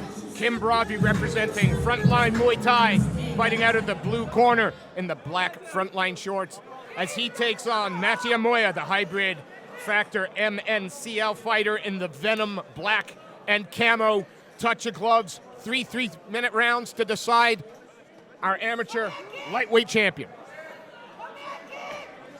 And we've seen both these fighters here before, Nick. Yes, and so one of the biggest things behind it is, and I don't say this in a negative way at all, but both of them have the same exact pace. They like to slow things down, and they do it in a way that's effective, i.e. they're fighting for the title, but they are very methodical in how they fight.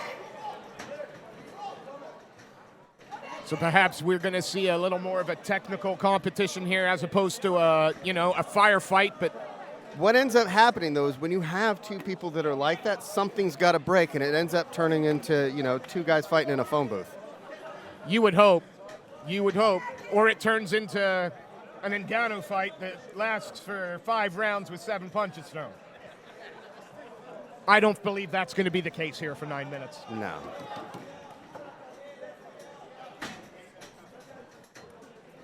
And again, as you've pointed out, the start here is a little more conservative, And I think what it is we've had so many firefights so far this evening that when you see one that's two guys actually getting range, taking their time, and they're not extraordinarily aggressive, it's throwing everything off.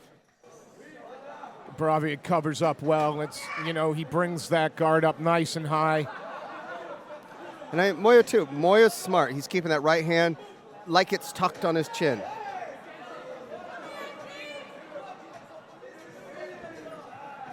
And neither of them looking for like that single one and done. They're working behind a jab. They're working behind their punches. I mean, they're going 1-2. Moya's gone to the body now a couple times.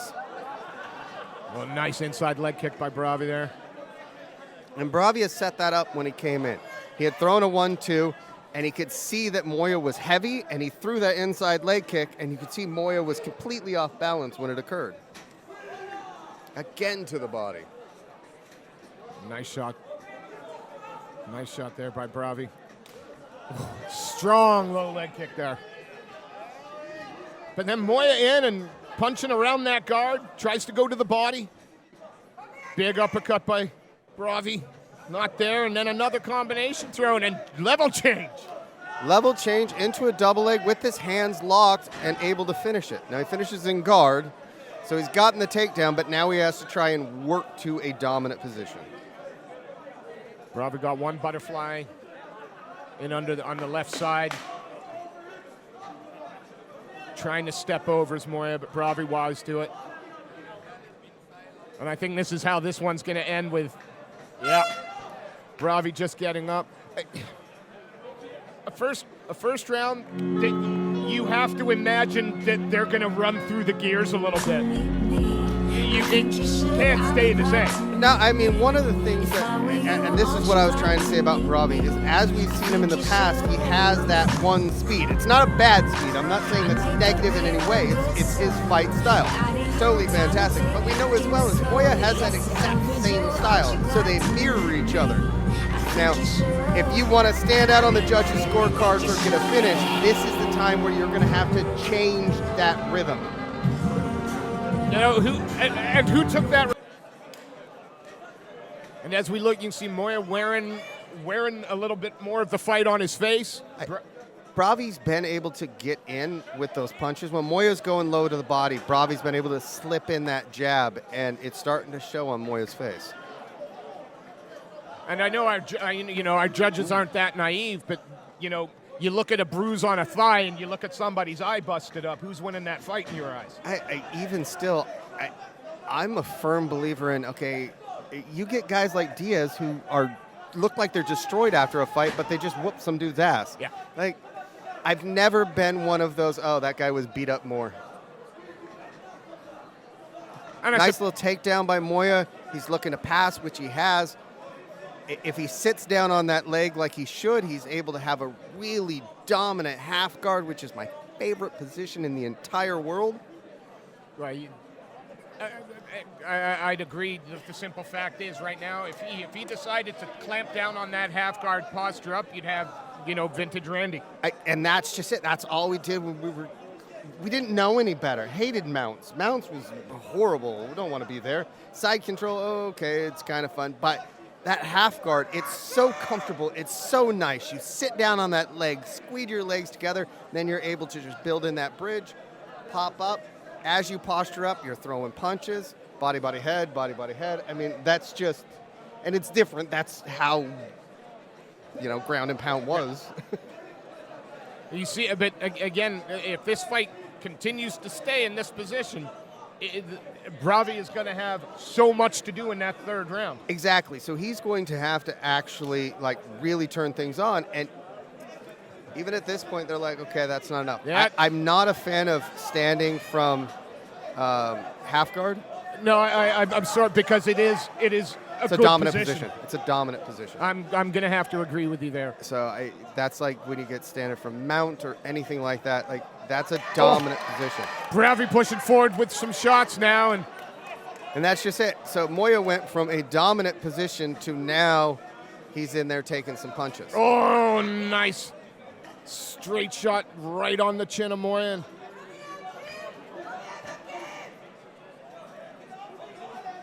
Bravi pushes forward. And again, swinging shots there, but of the two, one of them looks like they're a little more tired at the moment, and that might play out in the third round. Big knee to the middle. But it's really a tit for tat. When one lands, the other starts throwing as well. That knee to the body leads to the takedown. Boy, this is an interesting fight to score this one. I If I'm in Moya's corner, I'm telling him, hey, let's close the distance early. Let's get that takedown. Let's try and get to mount, because apparently if you're in half guard, you're going to get stood up. Yeah. But if I'm in Bravi's corner, I'm saying, hey, let's use that range. Let's start throwing those punches. When you throw them, they land.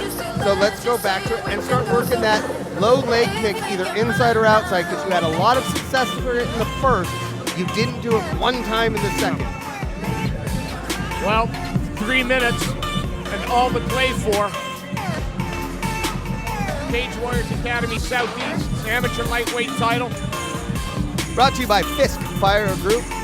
Reach your peak. Here we go. The round to decide it.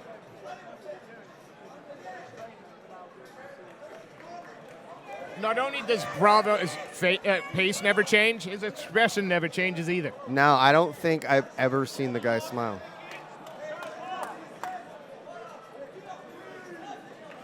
And it's Moya at the center of the cage. And Moya's come out in this round, and he's going back to what he did in the first. Multiple combinations. Going to the body, going to the head, throwing the uppercut. He's not throwing single punches. And as you point out, a 3-punch combination straight away, followed by a 2-punch. And then a 2-punch combination into a double where he's able to lock his hands. Oh, good balance. Great, but not enough nice because slam. He was still under the hips. And what he was able to do is he took him down in his corner. So now he has his corner just whispering in his ear, this is where we want you to do. Let's pass over into mount. Let's get here. Go knee on belly. There's so many things. I tell every single fighter when I'm cornering him, if you have that double and you lift him, Matt Hughes it. You carry him to me. Looked like for a moment like we were going to get another north-south position here, but controlling the side. Looking to try and, it looks to me like he's trying to move around to that north-south. Changed his mind now. I think one of it, too, is it might be in the back of his head that he's got to stay busy at, like, no matter where he is on top, whether it's a dominant position, I've got to keep moving because otherwise they're going to stand me up. Well, surely, we get a stand-up from half guard. We can't take many more seconds of this. Yeah, and the one thing that I'm thinking is, okay, this is reminiscent of Vic. You're in a really bad place, and we've all seen what happened with that up kick just a week ago. Yep. Well, referee stands him up, and Bravi fires straight away, but Moya in on that. Oh! Now I wonder if that shot rocked him a little bit, which is why Bravi was able to push him onto his back. I mean, but he's moving, and he was able to sweep him, so I don't know if he was off balance or what. But it took him about 4 seconds to sweep him. Now he's in mount, in his corner. Yeah. Bravi's only option is to give up his neck or turn. He's able to shrimp. Now he's got back to half guard. 28 seconds left. The likelihood that they'll get stood up is probably low with that amount of time, but you never know. No, and this is all control now from Matthew Moya. He's just got to see the round out from here, not give up anything silly. Couple little chopping away punches, and that's just, and then disengage. No point in jumping in for something stupid. There's only a few seconds left. Hold the position, and we're gonna have a new champion here. Was that it? Was that the? Yeah, I guess so. I didn't hear the horn at the end. I didn't either. Need to do that just a little bit louder, please.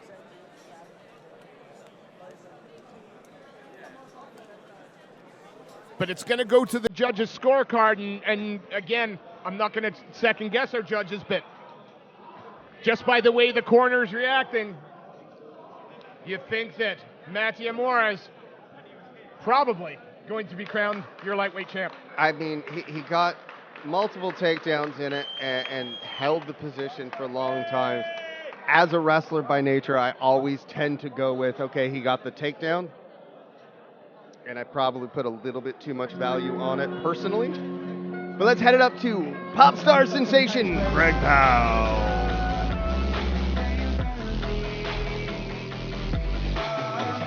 3 hard-fought rounds. We have your new champion in the red corner, Bantamweight, unanimous decision.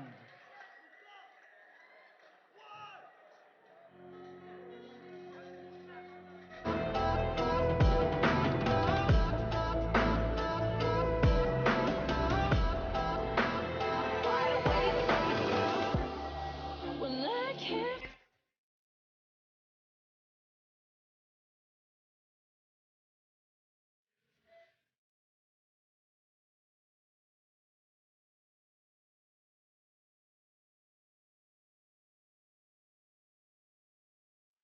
All right, ladies and gentlemen, we are moving on to our next bout this evening. This is an amateur MMA title fight in the 135-pound division. Welcoming first in the blue corner, fighting out of Nails Fight Center. Welcome into the cage, Stephanie Paige Evans.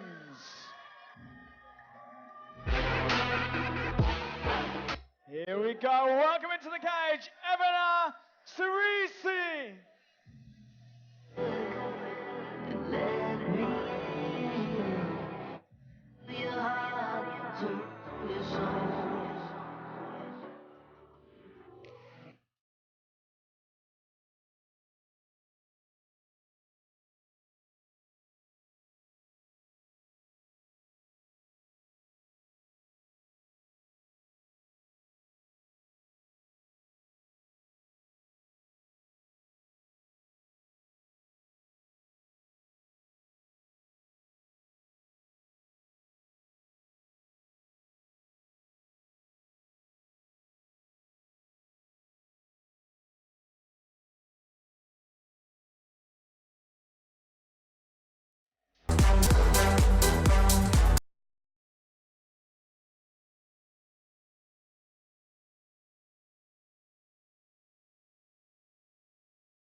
Nails Fight Center, fighting out of the blue corner in the black two-piece. She's got the black coat trimmed with blue tape. As she faces Ivana Siric from Valhalla Gym, fighting out of the red corner. Also in the black two-piece. Look out for the red tape around the gloves. Here we go, and there's no touch of glove Siric is just there. coming straight in with that kind of check hook left. I thought that she was looking for a touch of gloves, and Siric just went, no, I don't think so. She's got double unders, throwing a few knees up on the inside.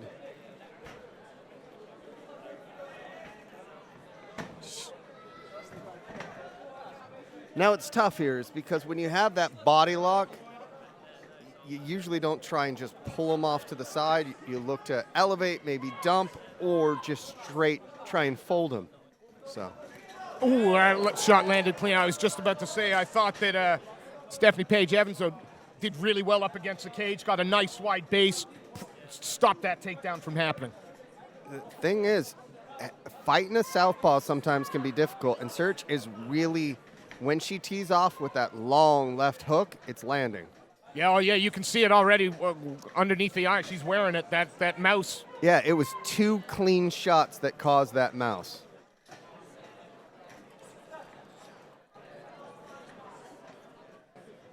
And Evans is smart. She's working on that outside of the lead leg. You can see that there's already a bit of damage. There's some discoloring there. And she's doing that because it'll take away that power step that Siric will have when she throws that left. What Evans got to be careful of, though, is that withdrawal. She keeps backing up, but now she's going to run out of room. And so beautiful. Siric just keeps walking her back to the cage. And when she's backing up, she's putting her hands down. She's got to make sure she protects herself. And where she's holding her hands is fine if you're wearing boxing gloves, but when you have little MMA gloves on, you got to get them a little bit higher. And again, you know, Silic always on the front foot, always pushing forward at the moment, and I think that's throwing Stephanie Paige Evans off her game just a little bit. Oh, just bullied her down to the ground there. Looking to take the back? No, it looked like she was just trying to tie her up. Standing arm triangle. Just it's back locked. to ask. We're about to get a standing arm triangle here. I mean, usually it's the taller person that's able to do that because you can actually elevate it to where you can get it in there. It's also a really good way to get an outside trip. If nothing else, though, what it's going to put in Stephanie Paige Evans' head is that there's nowhere that this girl's not trying to take me down or hurt me. And again, just rags her down to the ground. She had, Oh! with 10 seconds left, And she's got trying the for full that mount. finish. She's looking for the finish. Referee looking on close. A few seconds left. She keeps scrambling. She keeps moving those hips, but she's taking shots and she survives. She was able to survive because she kept moving, she kept her arms up, and she was trying to move her head out of the way. Now, here's the reality of this. If she does not get that right hand up to start blocking that left, it's going to continue to land. All right? So she needs to do is continue to work that leg kick, but set it up with a combination. Let's throw some punches to set that leg kick up because it's a powerful leg kick, especially when you're fighting a southpaw. Now, if I'm in Sherrick's corner, plain and simple, set up that left, that looping left with a jab. I just like the pressure that Sarah is consistently putting on. Whether they're separated, whether they're against the cage, whether they're in the clinch, she's pushing forward the whole time. But this started from the opening bell. There wasn't even that touch it up. It was a constant pressure. 180 seconds of consistent forward. Here we go, round two. Stephanie Paige Evans fighting out of the blue corner. The black two-piece, blue tape around the gloves and the tattoo on the side. Taking on Ivana Siric with the red tape and No again, tattoos. When they're in the open here, it is Siric that again, even in the first 10 seconds, setting the pace. And the thing behind it is, I think Evans is still having a bit of trouble with the southpaw. Because if you look at her steps, she's giving up that front foot control. When you're fighting a southpaw, you always want to make sure your foot's on the other side so they can't have that lead. Grappling up against the cage now. Evans got that body lock, turns Siric against the cage, but Siric not going to accept it. Now, and she's got that wizard in pretty deep. She's given up that single and the attempt on the double by Evans. I can't. Now transition back to the single again on that left leg. Ripped around, pulled her down. But has she pulled herself into a guillotine? No, she's gonna pop that head out. I can't see exactly how deep it is. It just looks more uncomfortable at the moment as opposed to being in. Yeah. She's looking to land the body shots. Now inside the guard. She's able to hand fight enough now to where popped her it's head there. out. And now we're going to see what Evans can do from a dominant top position. Conversely, we're going to see what Silic can do from the bottom. And again, she's trying to get that guard up nice and high. She's throwing up an arm bar. Has she got the arm? Yeah.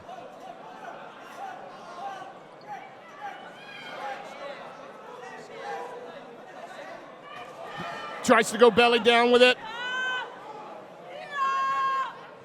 Going to be hard to get it from there, but It's hard to get it from there, and the bad thing, well, the good thing for Evans was because the cage was there, Sherrick wasn't able to actually extend her legs out.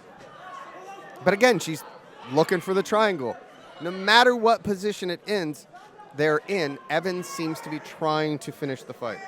yeah, and again, it's not giving Paige any chance to set anything. No chance to find that position where she can get posture or look for some ground and pound. She might be the fighter on the top, but she's a fighter on top defending. Yeah, and that's just it, is instead of being offensively minded, she's actually like almost in full, like, I won't say retreat because it wasn't retreat mode. And as soon as I start saying that, she's like, no, actually, I'm going to whoop her ass. Yeah, she's not going to give anything up. She was throwing shots. She backs up. She's going to give herself 3 more minutes to try and win this fight. Big takedown. Good body shots. But we've got 3 more minutes here. Yeah, and Siric is up not breathing too heavy. Evans is taking it nice and easy as she comes up to talk to a corner. Kind of have a better idea of where they're at.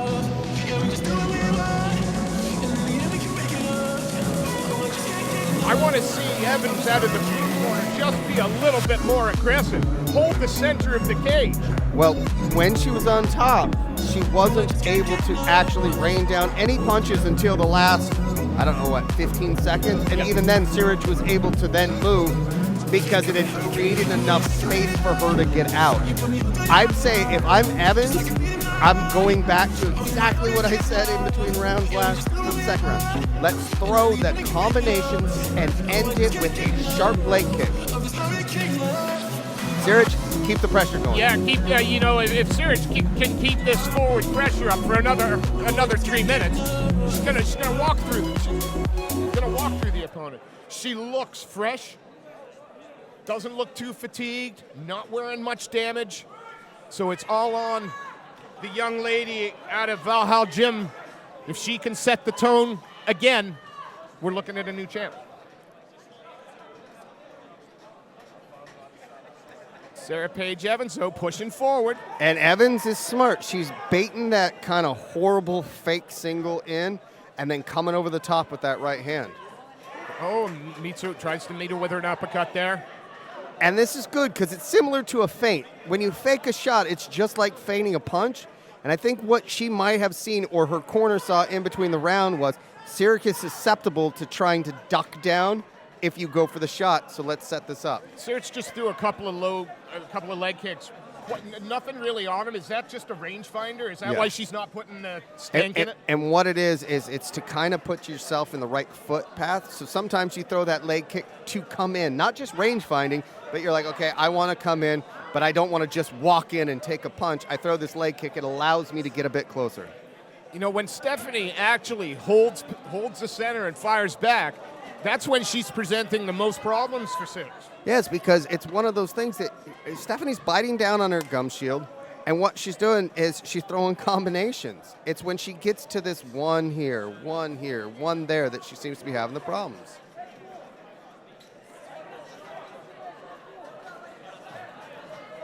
She's game, but she just every time.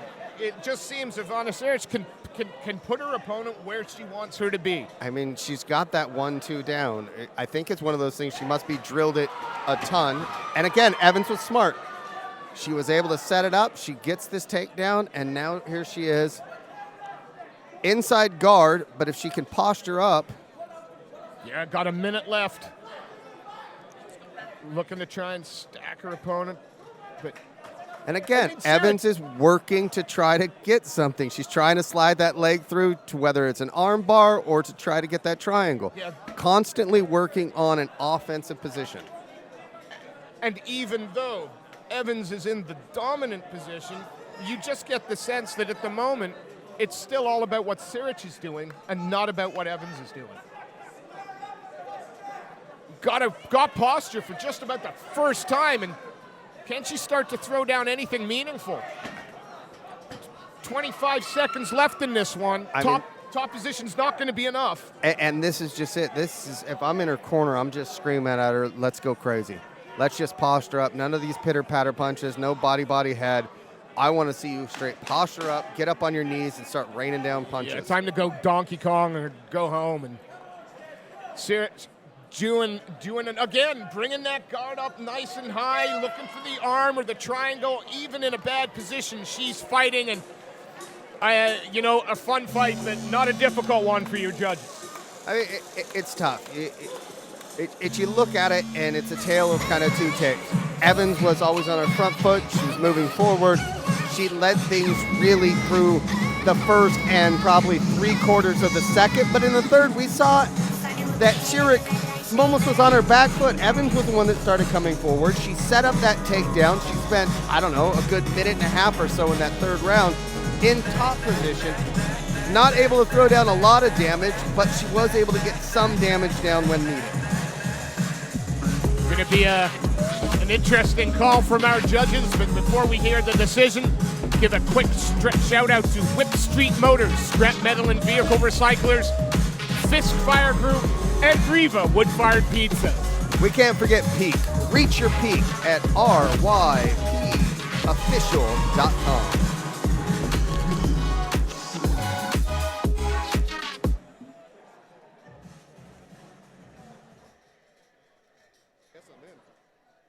Ladies and gentlemen, after 3 hard-fought rounds, we have a new champion.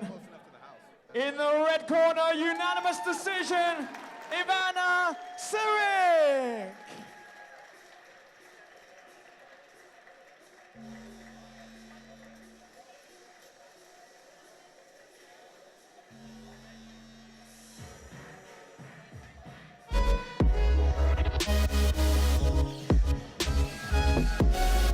Da står jeg her med Ivana Sirik. Gratulerer så mye med seier og belte. Ja, tusen takk. Det så ut som du dominerte veldig mye av kampen. Det var en del fram og tilbake, men det så ut som du hadde styrte mye av kampen selv. Ja, det var sagt at det blir 5 runder. Og jeg var klar for 5 runder, derfor jeg var litt, hva skal jeg si, litt dårlig i den tredje. For jeg trodde at det kom vel 2 runder til. Men det var 3, så ja, jeg vant. Og det er ikke noe viktig. Det er helt riktig. Hadde du noen spesiell gameplan når du kom inn? Det så ut som du prøvde å ta henne ned i starten. Jeg alltid har A- og B- og C-plan. Første var å bokse, og så er jeg god både i jutsu og stand-up, så det var ikke noen spesiell plan. Vel, uansett, gratulerer så veldig mye med seier i titelkampen, og at du tar med beltet hjem. Mine damer og herrer, Ivana Sirik.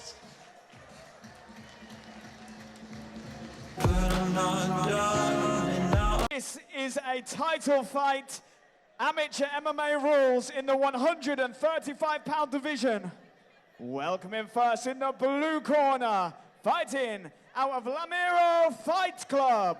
Welcome into the cage, Imran Altamurov.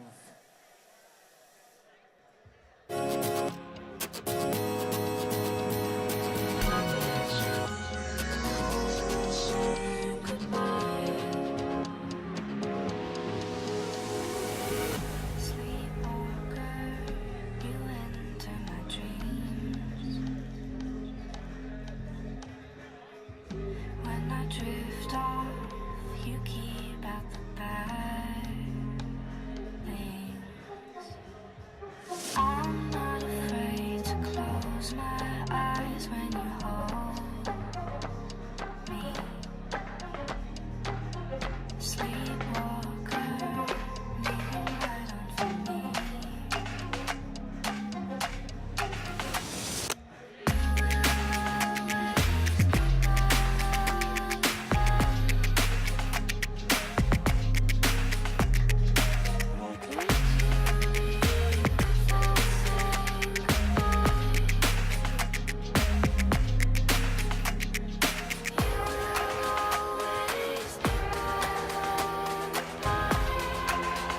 Ladies and gentlemen, welcoming his opponent, the current Cage Warriors Academy Southeast champion. In the red corner, fighting out frontline Muay Thai, John Vettel.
On our own, we jump, we fall, forgotten world.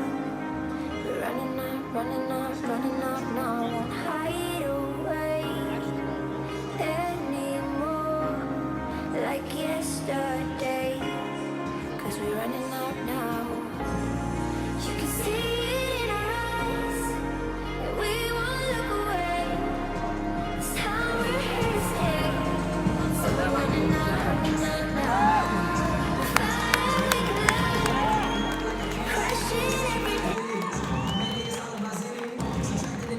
Well, ladies and gentlemen, here we are. Amateur bantamweight title fight. Fighting out of the blue corner is Imran Altamirov. Fighting out of Lura Fight Crew. He's in the blue corner, the Reebok shorts, and he takes on reigning amateur bantamweight champion, frontline Muay Thai's young champion, John Vettel. We touch gloves, and here we go. I've been looking forward to this one. This is stylistically a really good fight because they're both two very talented young men. Coming from good camps, Vettel, the champion. I mean, one of the things that we know with Vettel is he's always moving forward. He likes to mix it up. He's really good at setting up his strikes with kicks and vice versa. And you look at the build of Vettel and stuff, and you think, it's only going to be a few more years before you're probably going to have to go up a weight class. I mean, you look at Alatamov, he got into a position that was a bit precarious, and I always tell these young kids, live in the chaos. And instead of him putting himself into a really, really bad position, he's working to try to figure out a way to get back to guard. He rolled with the chaos. Vettel clamping down on that leg, though. And again, a position that you've said is one of your favorite. But he's constantly trying to improve. Yeah. One of the biggest strengths that Vettel has is his tenacity when he can start throwing punches. And so for him, something like side control or mount is perfect because it allows him then to unload with punches, not one-shotters. Again, he's just chipping away there, trying to get a better position, but he keeps chipping away. But it's just it. Alatamov is smart. He's controlling the back of the head and really pulling it down so Vettel can't posture up to rain down punches. It's showing really good fight IQ from a young man. Looks like he's trying to sort of get his hips round so he can use that cage to push off if he needs to, but Vettel staying sticky and just leaps over. And a big hammer fist on the back. Looks like both hooks are in. It was a smart turtle move. He put his hands up to protect himself. He's blocking his chin. He's catching the arms as they come in. So he's trying to figure out a way, okay, I'm here now. Can I get Vettel to ride high? If you notice, he's doing the leg lifts to try to figure out, okay, can I get one of these legs out from underneath? And if you look, it's not like he's rushing anything. Vettel, though, flattens him out beautifully. And Natalov, again, smart fight IQ. Knew they'd stop the fight if he didn't start moving, so he instantly got back up, but when he did, he was protecting his chin. yeah, I mean, not a round that's going to go in the books for him, but it's a round that's going to allow him a second one. And he showed extreme patience throughout that entire round to not put himself in that one spot that Vettel was searching for, because that was Vettel's way to take it home and be done with it. Vettel acknowledging the crowd there with a raise of the hand. Yeah, if you're going to win a round, you might as well raise the hand. Now, one of the biggest things is, so if I'm in Altamov's corner, I'm telling him let's not tie up with this kid. But let's be the first to the strike, okay? Referee just having a word with both men.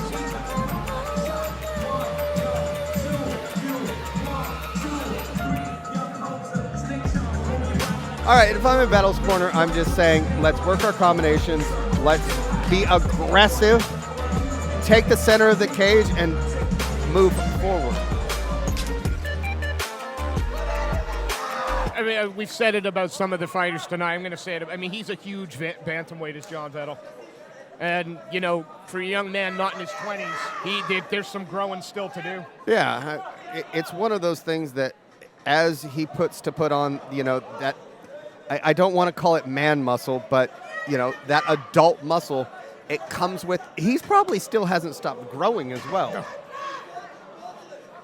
And again, when you look at the body types, you look at, you look at somebody who looks a weight class heavier than his opponent at the Yeah, moment. I mean, Altamirov, he is the kind of atypical body type for this division. Yeah. He's lean. He's about the right height. Ooh. I mean, he's game. There's no doubt. Like he's in for the fight. Yeah, he bit down on his mouthpiece in that last exchange and kind of went at it. John Vettel now, though, again, controlling the center of the cage. Keeps throwing those high kicks. Now, normally we'll see Vettel in this position setting things up and throwing combinations, and he seems to be just throwing one out at a time. And I'm not sure if it's because he's readjusting his range or what. You know, he's got to be careful of that overhand, but again, drops his man. And is he going to walk into, oh, just Donkey Kong punches here. And I'm not sure, when Vettel hit the ground, he was holding the back of the leg so he couldn't disengage. I thought I was going to see a head and arm triangle there, but now Vettel, smart. He moves over real quick.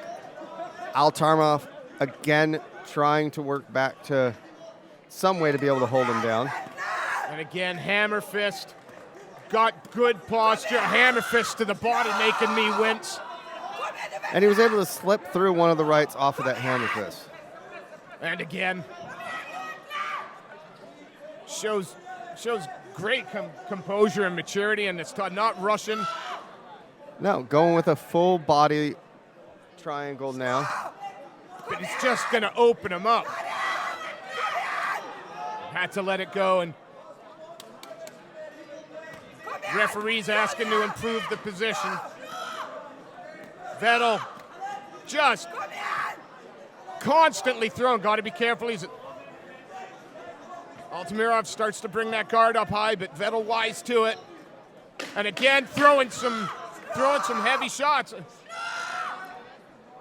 No quit at all whatsoever in Imran Altamirov, though.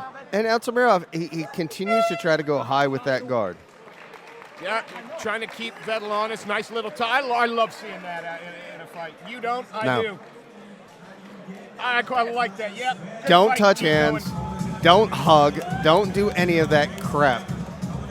Oh, once a round is no. In a fight, no. But at the end of the round, Not even at the end of the round. Not at the beginning of the round. Save all that horse shit for afterwards. I'm sorry. You're locked in a cage with somebody that you should be wanting to beat the crap out of. If that's what you want to do, cool, go to his gym and spar with him. Yeah, I'm fair a enough. firm believer in that. Because what ends up happening, I think, is you get guys that are a little bit too friendly, and I don't see killer instinct. It happens in the highest level of MMA. It turns into a sparring. I don't want to watch two guys spar. I've done it for years. Yeah, that makes It's boring as hell. Vettel walks to the center of the cage. Asking them both to step back while the cage door closes. Here we go. John Vettel fighting in frontline Muay Thai shorts, taking on Imran Altamirov, fighting in the black Reebok UFC shorts. Altamirov, he's tried that leaping kind of left on multiple occasions now, and he's not setting it up very well. No, Vettel sees it coming back. Vettel shows him the right and then throws the left. But see, he's seen something to where he knows that left can land. I'd like to see him set it up with a jab and then see what happens. He's just telegraphing it. Oh, that hurt me, that body kick, and I'm not in the cage. Ah. Altamirov, though, doing the right thing, was not getting the best of it on the stand-up, looks to try, and Vettel now's going, okay, I think I've got the beating of you standing up.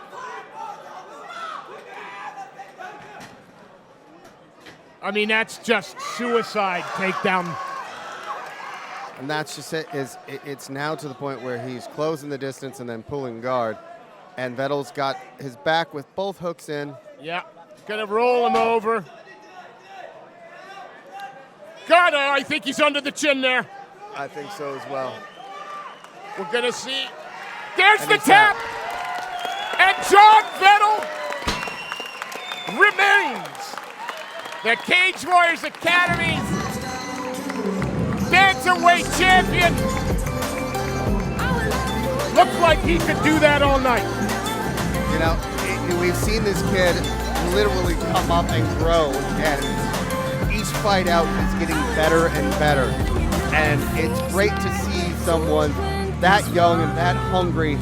And let's be honest, the next time we see him, it might be in a weight class 5 pounds more, 10 pounds more. Like, could very well be. And again, he's a huge bantamweight and got plenty of years of growing left in him. You know, let's give him his credit. He fought with the maturity and power. That was a good performance. The only thing I would have said is he got a bit, maybe trying to find his range in the second. So one of the things I would, I have to find things to pick. Your winner in the third round by a rear naked choke in the red corner, John Vettel.